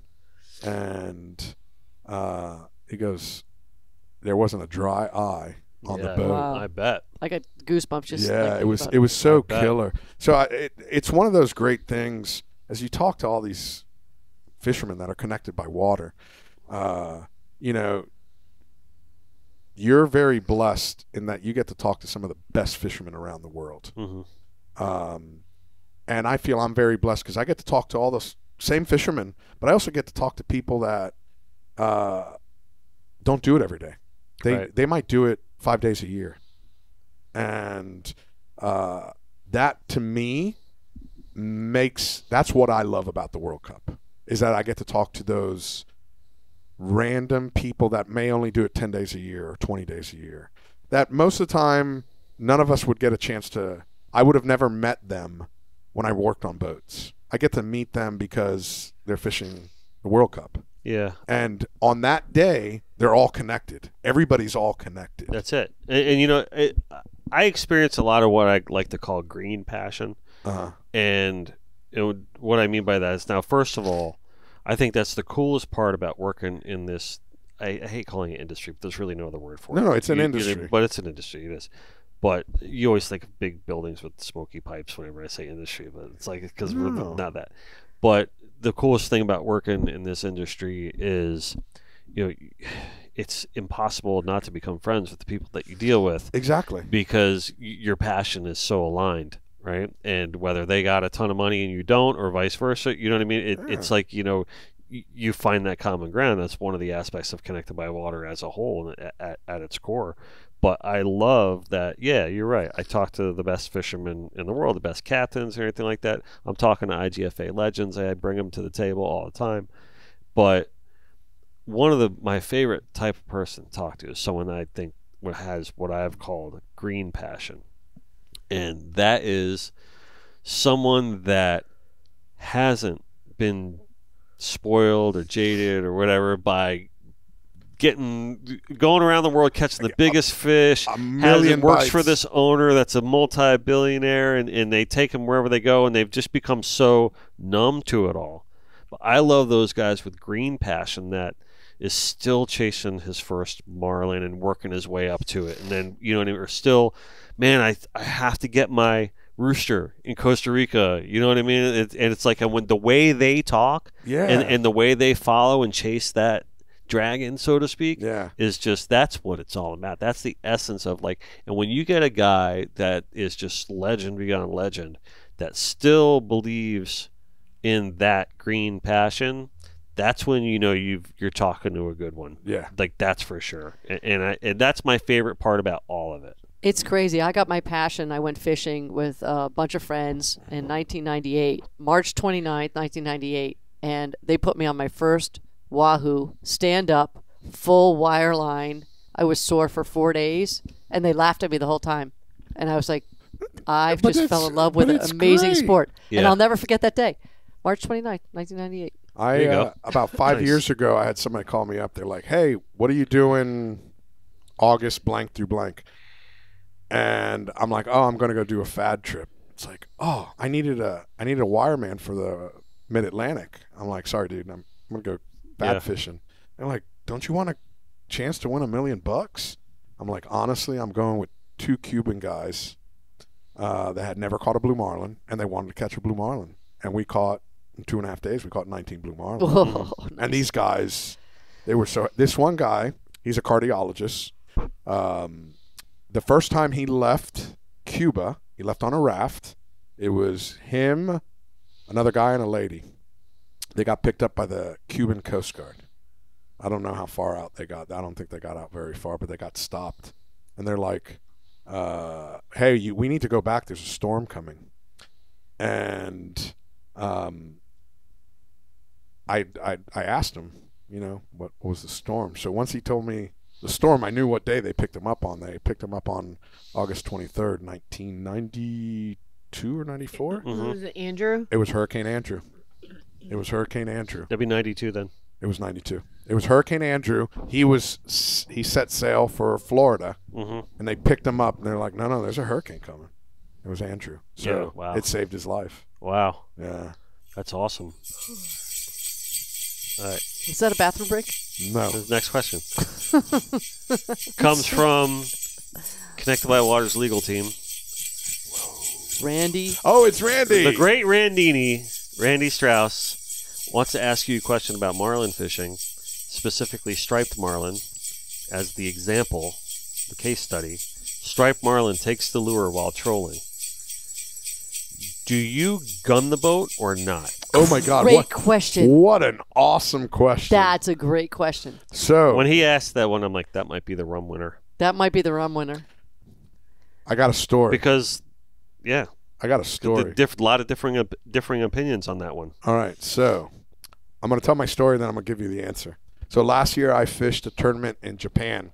It was the Ori City Fishing Festival. That was what it was called. It was the first one ever. And I had gotten a phone call from Andrew Cox from Shimano. He was at Shimano at that time. I don't know if he still is or not. Shimano Japan called... I think Andrew works for Costa now. No. He used to work for Costa. Then he went to Shimano, and I think now he's on his own. Gotcha. He left Marlin to go to Costa, and then he left Costa to go to Shimano, and now I think he owns his own marketing agency. Okay.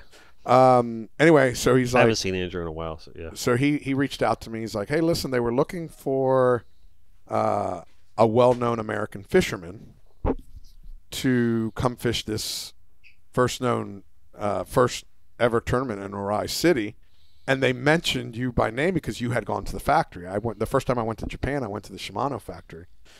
And if I was available. So Andrew reached out to me, and I'm like, do they just want me, or do they want me to put together a team? He's like, well, I'll put you in touch with them, and then you handle it on your own. So I talked to, it wasn't even Shimano putting on the tournament. It was the city. And they're like, well, if you can put a team together, let us know, and we'll see if they qualify. So I reached out to my friend Mike Samuels, who at the time was the vice president of Viking Yachts, and he ran the service center. And the other guy I reached out to was my really good friend, Scott Matheson. He played 10 years for the Philadelphia Phillies and won a World Series with them. Then he played for 8 years with the Tokyo Giants and won 4 championships with them. Really? So I knew that in Japan, he's like kind of like Tom Brady. So that's why I specifically asked for him. So I put in everybody's name, and they came back to me. Absolutely. You guys are our team. I'm like, okay, perfect. So me and Scott flew over there early. We went to a Giants game. Well, you're a Dolphins fan. Imagine going to a Dolphins game with Dan Marino. I went to a Giants game with him. It was amazing. And more drinks? Or you're just hanging out. Grab a chair. Sit down. Talk. Please. And where are you going? She was just checking to see if we Oh, were I actually wanted here. you to sit down. Why don't you come hang out with us? Yeah. Well, she has her own microphone over there.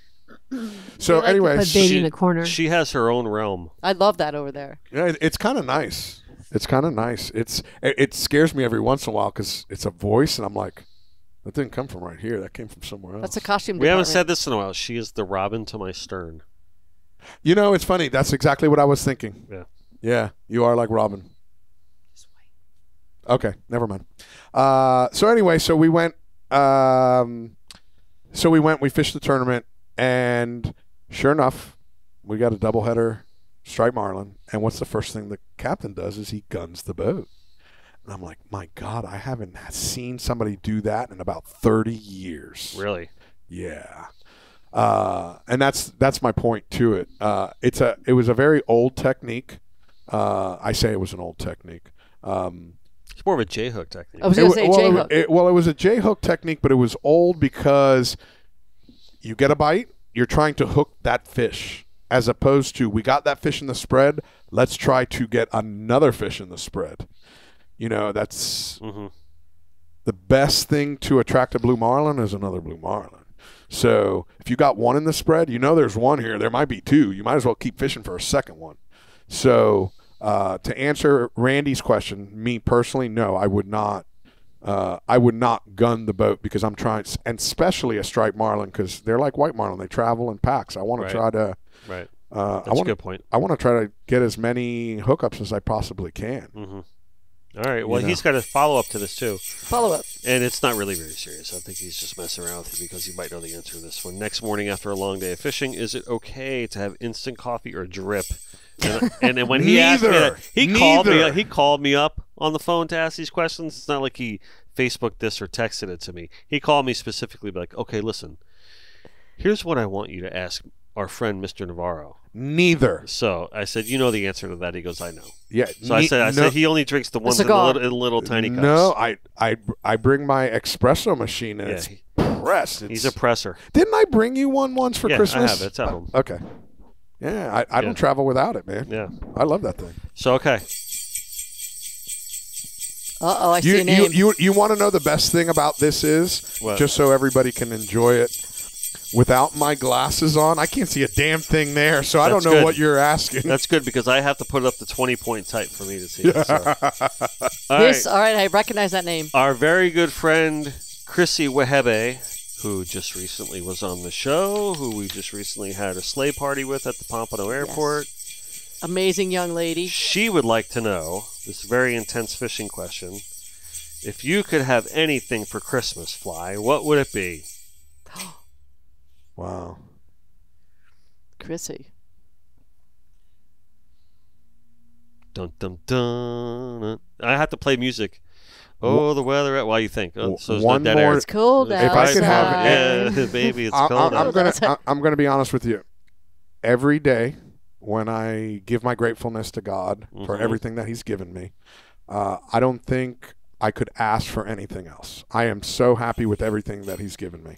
But if I could ask for anything, Socks and underwear. I would ask for one more day of fishing with Jim Lambert. That's a good one. Good one. One more day. Good one. Just to 10 years later, I'm 10 years older. Yeah. I would love to sit there and talk with him one more time. Mm-hmm. That's a good one. That's a really good one. Yeah. I miss him. I think about him every day. And he's a local. He's a local from here. He's right here from Pompano and Fort Lauderdale. Jimmy's still here. I talked to Jimmy the other day. If I could ask for one thing, because I'm very happy with everything I have. Right. I don't, there's things that I want. Don't get me wrong. There's goals that I want in life. But if I don't get them, I'm not disappointed. Right. But if I was going to ask for just one thing, I would ask for one more day of fishing with him. I'm with you. I don't need anything material. I like even like my wife knows this too. It's like you can't really buy anything for Dennis because if he wants something, he'll just go buy it. Yeah, so it's like there's things that like I tell her that I want from the kids that have nothing to do with buying me anything. Yeah. Like things I want for Christmas from them. Yeah. You know what I mean? Like I'd rather have them draw a picture for me and put it in a frame. Yeah. You know what I mean? I want to see a plane from Sean. I want to see like, a flower from Sienna or something. Make them do something and make them bring their heart and their thought into the whole process. Like I don't want a shirt from them. I don't want, nothing like that. If I want Unless you want to get me something material, then just get me a Bass Pro gift Give me card, the pants and back. I'll just go spend it on my own. The pants. Take Give off me the the pants. pants. Take back. off your pants. Take 'em No, off.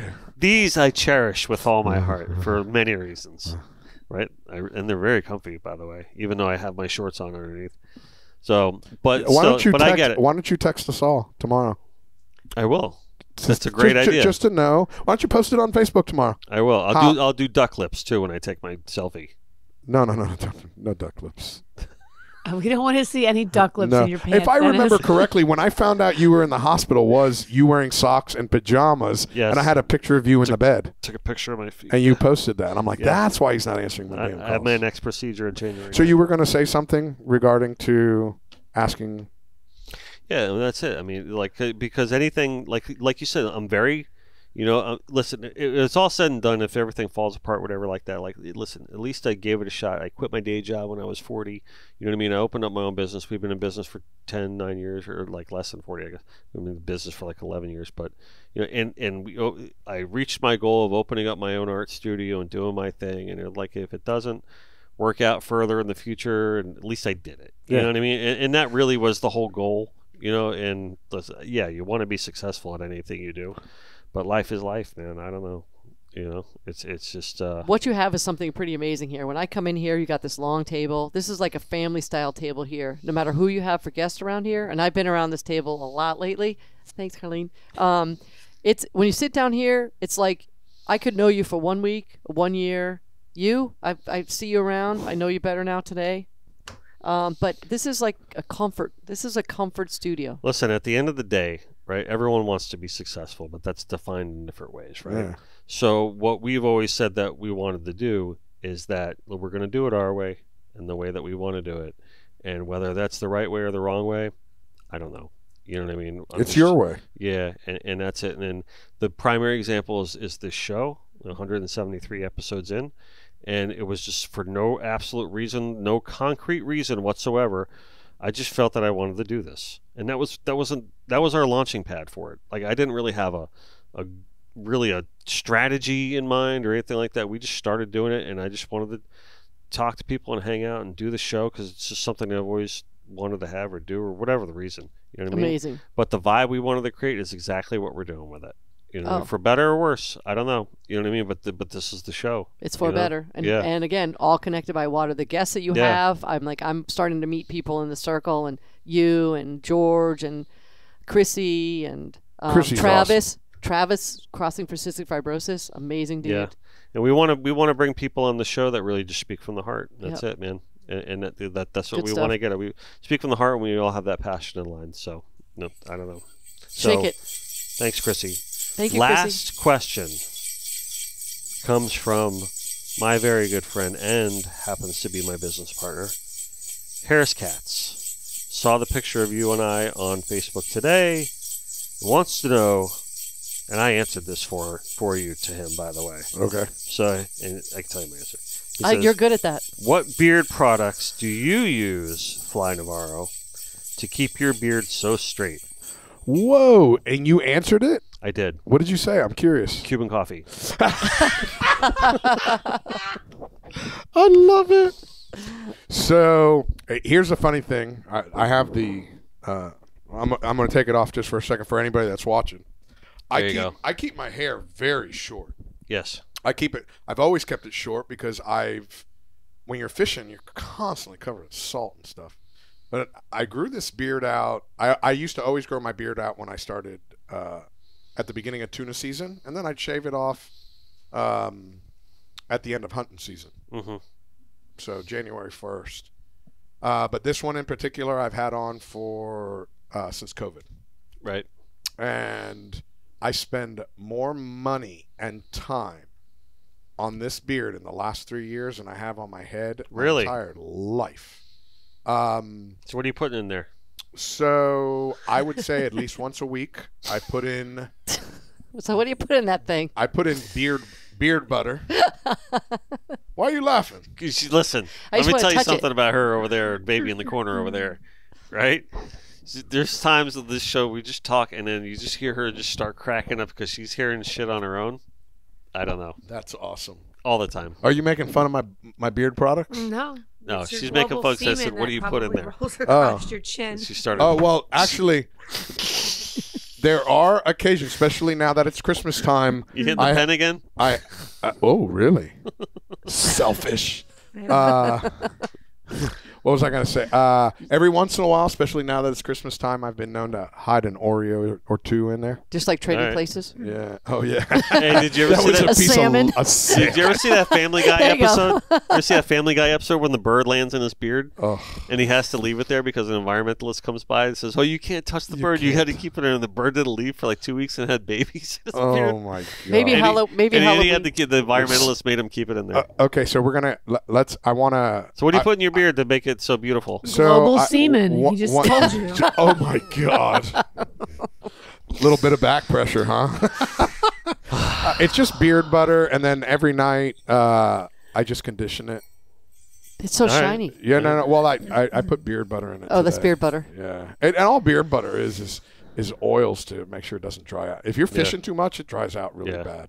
But let me rewind really quick to the beginning of this podcast when we were talking about Saudi Arabia. Oh, So bringing it around. I got the beard. He does 100 strokes a night across his chin. Excuse With me? a brush, with a brush, with a brush. Excuse me? Suddenly I feel I'm in some dark Wormhole. romantic move or Some brown chicken, brown cow. bow chicken wow. She's got the antlers on. Be careful. Let's go back to this 100 strokes. Across your chin. Listen, if she gives it to me, I'll take it. Timeout. We get a timeout shake. Well, actually, that reminds me of yet another story, but that's a different time. Let me finish my beard story. Hey, and then we could talk about strokes. Well, you wanted to talk about the Saudi Arabia. Yeah. And then we'll go back to the. So when I go to Saudi, I have 3 tobes. A tobe is the white cover that they wear. To them, it's like a business suit. So I'm doing a lot of business meetings. So I went to a tailor and I had 3 of them made. And quite comfortable. It's great in the heat. Anyway, so you walk in, and this is going back to what you said earlier. So as you're saying hello to everybody, to say hello in Arabic is assalamu alaikum. Oh, yeah. We talked about that before the show. Before the show. So Why are you looking at me when you say how awesome it is you want to lick them? I'm just... Me or Yeah, him? both of you. Everybody yes. We have production. We've got... I'm going to get back to you with the strokes in a second. Okay. When you're done licking them, go ahead. When I'm done licking them. So as we're going across and everybody's shaking hand, assalamu alaikum, till they get to me. And as soon as they get to me and I shake their hand and I say assalamu alaikum, the first word out of their mouth is, you know Saudi. You look Saudi, but you know Saudi. Really? I mean, I've got the tan, I got Right. the beard, and I said, no, I'm American. And they're like, you American? Are you redneck from Texas? I go, no, I'm Cuban from South Florida. So going back to assalamu alaikum and having the beard, I blend in very well. Yeah. So now going back to you and your strokes. 100 strokes. So when all the years I was in on the Real Titan, St. Thomas, there was the fuel guy. His name was Atiba. And whenever we get fuel, he'd come in, we hang out, shoot the shit a little bit. And we were always talking about dating. Again, I've never been married. So we were talking about, dating and dating on the island. He goes, one of my good old Rastafarian friends, I'm looking at you because you started this. He goes, one of my good Rastafarian friends, he told me, always 27 and a half strokes. No more, no less. He goes, always finish on that last half. Because if not, more than 27 and a half, they fall in love with you. I will never, ever forget that. So whenever I hear somebody talking about 100 strokes or any kind of strokes, Scientifically Merry proven. Christmas. 27 and a half strokes. No more, no less. How he could count it like that, I don't know. I can't count that high, Robert. I don't Listen, know I why only you would count in the first place. I'm not counting. Who's counting here? So, do we have a winner for the question? I think it was yeah. I think it was Randy. It's going to be the great Randini. I think so. Listen, Randy is such a super cool dude. I like Randy. Let's review real quick just to double check and make sure. So we had the great questions tonight. I want to give a big shout out to Chrissy as well for her great Right. question. Jim Matthew with the shark stories. Joey with the do your fish sleep with the eyes. Carolyn and I, great Baggage. questions. It's all about baggage. Bouncer had great questions about amenity and people fishing destinations. The practical jokes. Oh, we got some great ones. Tiny had the Middle East craziest thing. Mike Leach asked about the World Cup. I do believe Randy's is the best question. And the beard butter one from Harris and Chris. A big shout out to Tiny too. I don't know if a lot of people know this or not. Tiny was the first person I ever met in this industry. Before I even started fishing for a living, I met Randy. I met Tiny at the Tiki Bar at Holiday Isles when I was 18 years old. Oh, wow. I was in college. I was there partying. You met who there? Tiny. Tiny? Yeah. Yeah. That's cool. Yeah. I met you at Tiny's. What's that? That's where I met you. Was at Tiny's house. Was it his wedding anniversary when I cooked the pig for him? When they were renewing. Yeah. Nice. Oh, That's awesome. That was a good party. We've tried to get Tiny. God bless you. sorry. We've The tried- AC kicked on. No, you're good. Ooh. We've tried to get Tiny back on the show. Tiny's been on the show like 2 or 3 times already. But recently been trying to get lined up where he comes on, and every time we get it, then he's got to go off on a trip or something like that. So he's been tough to line up recently. But he's pretty soon he's going to be coming back on. I'm a huge Tiny fan. I love Tiny. Huge Tiny's kind of funny. Yeah. Here's the funny thing. Tiny's a big white Jamaican. I don't know if people knew that or not, but he's Jamaican. Yep. And I ran into Tiny last year at SHOT Show. out of nowhere, I run into Tiny at SHOT Show. Mm-hmm. So I already got all my work done, and I went up to the 3rd floor. Him and I went up to the 3rd floor, found a table, and we just sat there and talked for 5 hours. He's good like that. Yeah, no, I Yeah. love talking to Tiny. Yeah, that's nice. I've known Tiny for a long, long time. He's a great dude. Well, listen. Are we? Speaking There's of no great way dudes- we're done. Yeah, it's We're like beyond done. we're at like our 2-hour mark here. Holy moly! That's what's Yeah. great about hanging out with great friends. You know, that's what I'm And saying. production That's team. why Ask the I knew to with- start with the That was questions. going to be the whole podcast. Is like these questions are going to fill up our entire time. Well, which is good. No, that's great. But can I ask some questions? Yes, Is go this ahead. is this your last podcast for the season This is the last podcast of the year. of the year? Yep. Okay. So Yeah, we always end with your podcast. That's what wraps up the year. listen, I'm like the cherry on top. That's it. I just pointed at you just in case you were paying attention. Yep, you got 2 cherries. Yeah, this. Listen, this hold wraps on a up- second. Can I see your nipples? Come on, I wanna wait a see it. second. If we're hold on. saying, I don't want to be pointing any fingers at anybody, but I don't think there's a cherry in this room. All right, we may still have the boxes that they came in, but we do not have. My a box is pretty intact. It's Okay, just I have to. After Wow. 2 kids, there are no gunshot so wounds 19 here. would be season I 1, had 20 2 would be season C-sections. 2, 21 season 3, 22 season 4. So if we're saying each season is a full calendar year, then we've just wrapped up season 5. That's awesome. I remember We have the, just wrapped up our 5th year of doing this podcast. The Look fir- at that. I'm glad you brought that up. It didn't really dawn on me. So now we started the podcast in like the summer of 2019. I Right? remember So we did a half year then. the What's that? What's Today? When? No, 100. Well, we're not at 200 yet. Yeah, we got 20, I- 25 episodes. I think going. I did. Didn't I do episode 100 with you? Yes. Okay, that's what I thought. The first time I did a podcast with you, you were in your old studio out west. Yep. I remember that. It was. I actually just looked it up today. It was episode 31. Okay. Was the So first I have a podcast we request did. for Halloween next year. I think we have an overnight sleepover party. We spook this place out, and we have a pajama party, and we could do Halloween overnight here, like We could do that. We could do a very special Halloween right, episode. like and all scare, that. Yeah. it's like scare all of us with like spooky stuff. I think it'd be fun. Yeah. But So we got a lot of great episodes planned for season 6. I guess Yeah, we that's can call it now. awesome. But And, I yeah. want to give a big shout out to you. I really appreciate you doing this for our No. industry. No, seriously. Again, it's as somebody that really enjoys going around and introducing fishing to so many people, it means a lot to me that you've taken your time to open up your studio, tell stories, and share stories from so many different parts, from so many different people. So for me, thank you as an industry member. I know you hate the industry. I don't hate the industry. I love the you industry. I hate hate the saying word. the word Yeah. industry, but I want to say thank you because it's cool to share these stories. It's important. You know, I promised I wouldn't cry here today, Fly.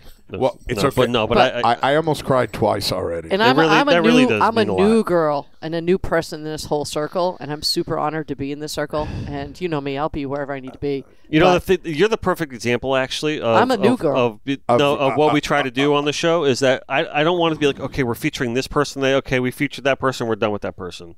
You know, it's like, no, we're creating community on the show. So come back. You know what I mean? Yeah. Like, that's why I said my hesitation. I'm like, sit down. Let's do this. Yeah. You've I been, just came you've been to on hang the out. show 3 times in the past month and a half. Come sit again. Come You sit. know what I I just mean? wanted to Yeah. come see him, say hello to you guys, give Yeah. her a It's called Christmas hug. momentum, and it's called Yeah, unfinished just- business, yeah, and like just- all this It's other awesome. stuff. Yeah. Thanks for inviting me and let me sit next to you. Fly. But I do want to add to what you said, and especially coming from you because you have experience in doing what I do, Yeah. right? And so that colleague to colleague, it means a lot that you said I that to me, appreciate and I appreciate it. And I can't think of a better compliment than that coming from you. And we work hard on this show. I know These you two do. over here, I want to give a shout out to Yanni and Nick. Like they're the guys behind the Behind the I scenes. keep telling them that they need mics on them, and they're like, They no, do. we don't want mics. So Right, but so these guys make it happen. They make it happen like clockwork. Can I- And can I- I They don't even sit think here. twice about them because they're so reliable, can- and it's a beautiful thing, and it's awesome. Thank you guys very Thank much. you Merry both. can I Christmas. make it? And then her over here Carly. comes for every damn episode, and we appreciate her behind the bar, even though she gives me shit, and she keeps me in line, and I love it. And thank you, Carly. And I love you to Can I pieces. offer you guys something? What? And we didn't even talk about it. I got so much shit going on. You guys, what'd you say? You're at 167 or 176? No, this is 173. 173. So I don't know if you know. I think last time I was here, I was telling you we have a studio. I have a studio. No, I mean, you did I have a mention that. 36,000 foot studio, 36,000 square foot studio, with 3 green screen rooms. I would love if you would come up and do 200 in my studio, just to check it out, and bring whoever you want or however many you want. Bring your guys, just so I can show you guys the studio. Okay. And listen, if 200 doesn't work out, that's fine too. But bring all your equipment. I'm only hesitant, so maybe we can come sooner than that. No, you can listen. Yeah. Some Anytime fun you want. green screen stuff would be really cool. So we have we have the largest unlimited green screen this side of the Mississippi, and we have the capability, and we've done it before during U.S. diving regionals. We put 2 commentators at a table just like this, screen in front of them. The divers, they had divers in 16 locations across the country, and we put one on. And with the green screen, we could put whatever we want behind them, and they commentated all the regionals. Really? Yeah, that's cool. And then we streamed it out to, I can't remember. I remember when we did the one here at the Diving Hall of Fame. Yeah. We got out to just over 8 million people. Wow. Yeah. Sounds like a fun field trip. Listen, it's a great field trip. Yeah, so, I mean, well, that's the thing. It's like we don't have 2024 planned yet as far as, like, because we usually don't book the show out until, like, a month. Like, you were different. You're like, okay, I need to lock that in because you're all over the place and we need to lock it on Monday. I'm glad you did, know what I mean? because people were trying to pull me. Yeah. And I'm like, no, I can't. I've got something pretty important. It's awesome. It's awesome. You know, And so but going into 2024, we have guests we're talking to and things that but we haven't set dates yet. So we still got to do it. And listen, we have the capability of putting a bunch of people if you want to get a bunch of people, or somebody that maybe is in the Space Coast that you always wanted to interview. Yeah. And We got a bunch of people up over there. Well, Yeah. why don't we plan something like that? And Okay. You can get 2 or 3 guys or gals, whatever. Sure. And I'd love for you to check out the studio. And we've got some really cool stuff coming up that we didn't even talk about, which I'm cool with. I was happy to talk about answering all those questions because they're great you stories. have things you want to promote? Or No, I don't have anything I want to promote yet. Okay. I like I said, I'm working on 2 new tournaments. Everybody knows about my Chubb tournaments. Your book? My book. Now I just give the book away now. I don't even sell them. I just give them away. Yeah. People, like the people that come fishing with me in Canada, I give them to them Nice. for Christmas presents. And I do have a Christmas present for you in the truck. Thank you for bringing that up. It's in the truck. I have to bring it to you. It's not a big thing. It's just a cool thing. No, okay. Oh, speaking of Christmas presents, one of the years you gave me a great Christmas present, that same picture that you gave it to me on a frame, and I have that in my home office. Yeah. So right underneath, in my home office, I have 4 screens. I have my computer, my one computer screen. I got 2 working screens. And then I have 1 screen to see how all my streaming stuff is coming through Amazon Prime, Roku, Pluto. I want to make sure it's coming out clear. Right. So I have that TV screen. That's all that's for. It's just to watch streaming content coming through, see how it comes out, see how it looks. That way, if I got to pick up the phone and yell at somebody, I know what's going on. Right. But yeah, I have that picture right below that awesome. TV screen. You know the picture you're talking about? Which The one? one that was on Facebook today. Yeah, I'll show. Show me. I want to see. Oh, I'll show you. I'll show you mine if you show me I'll yours. show me. That's right. You got it. The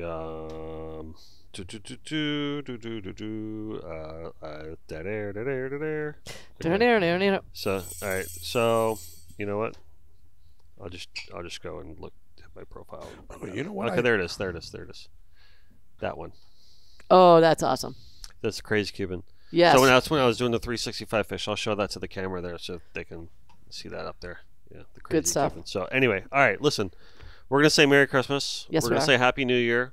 We are going to sum this up, and I'm going to give a shout out to everyone that I did business with this year. Thank you very much for giving me meaning in my life and allowing me to do what we do and pursue this whatever you call it, and of This life journey. of working and following our passion and being able to combine the two.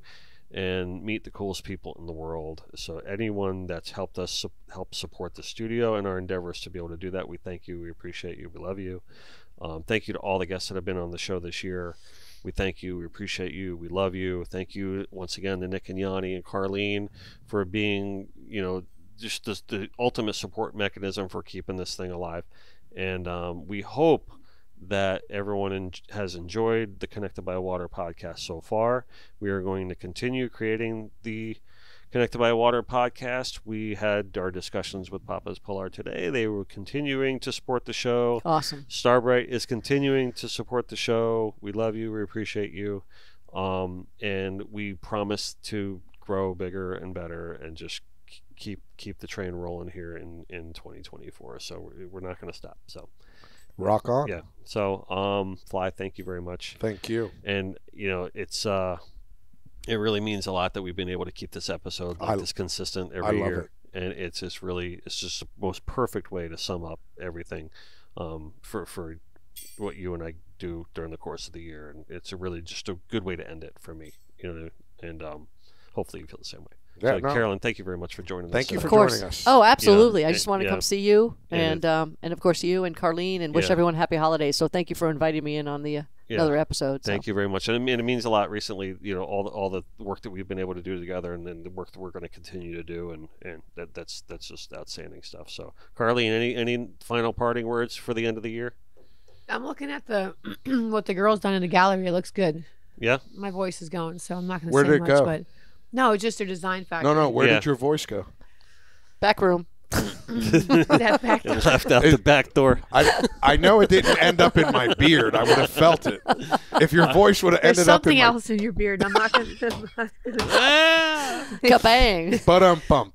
All right. Love you, buddy. We're going to walk out of here. All right, listen, we're going to end this how we always do. Your ego is not your amigo. Always do your best, and at the end of the day, just let God do the rest, and do not ever forget that no matter where we are, no matter what we're doing, we are all Connected by by water. Cheers. There you go. Merry Christmas.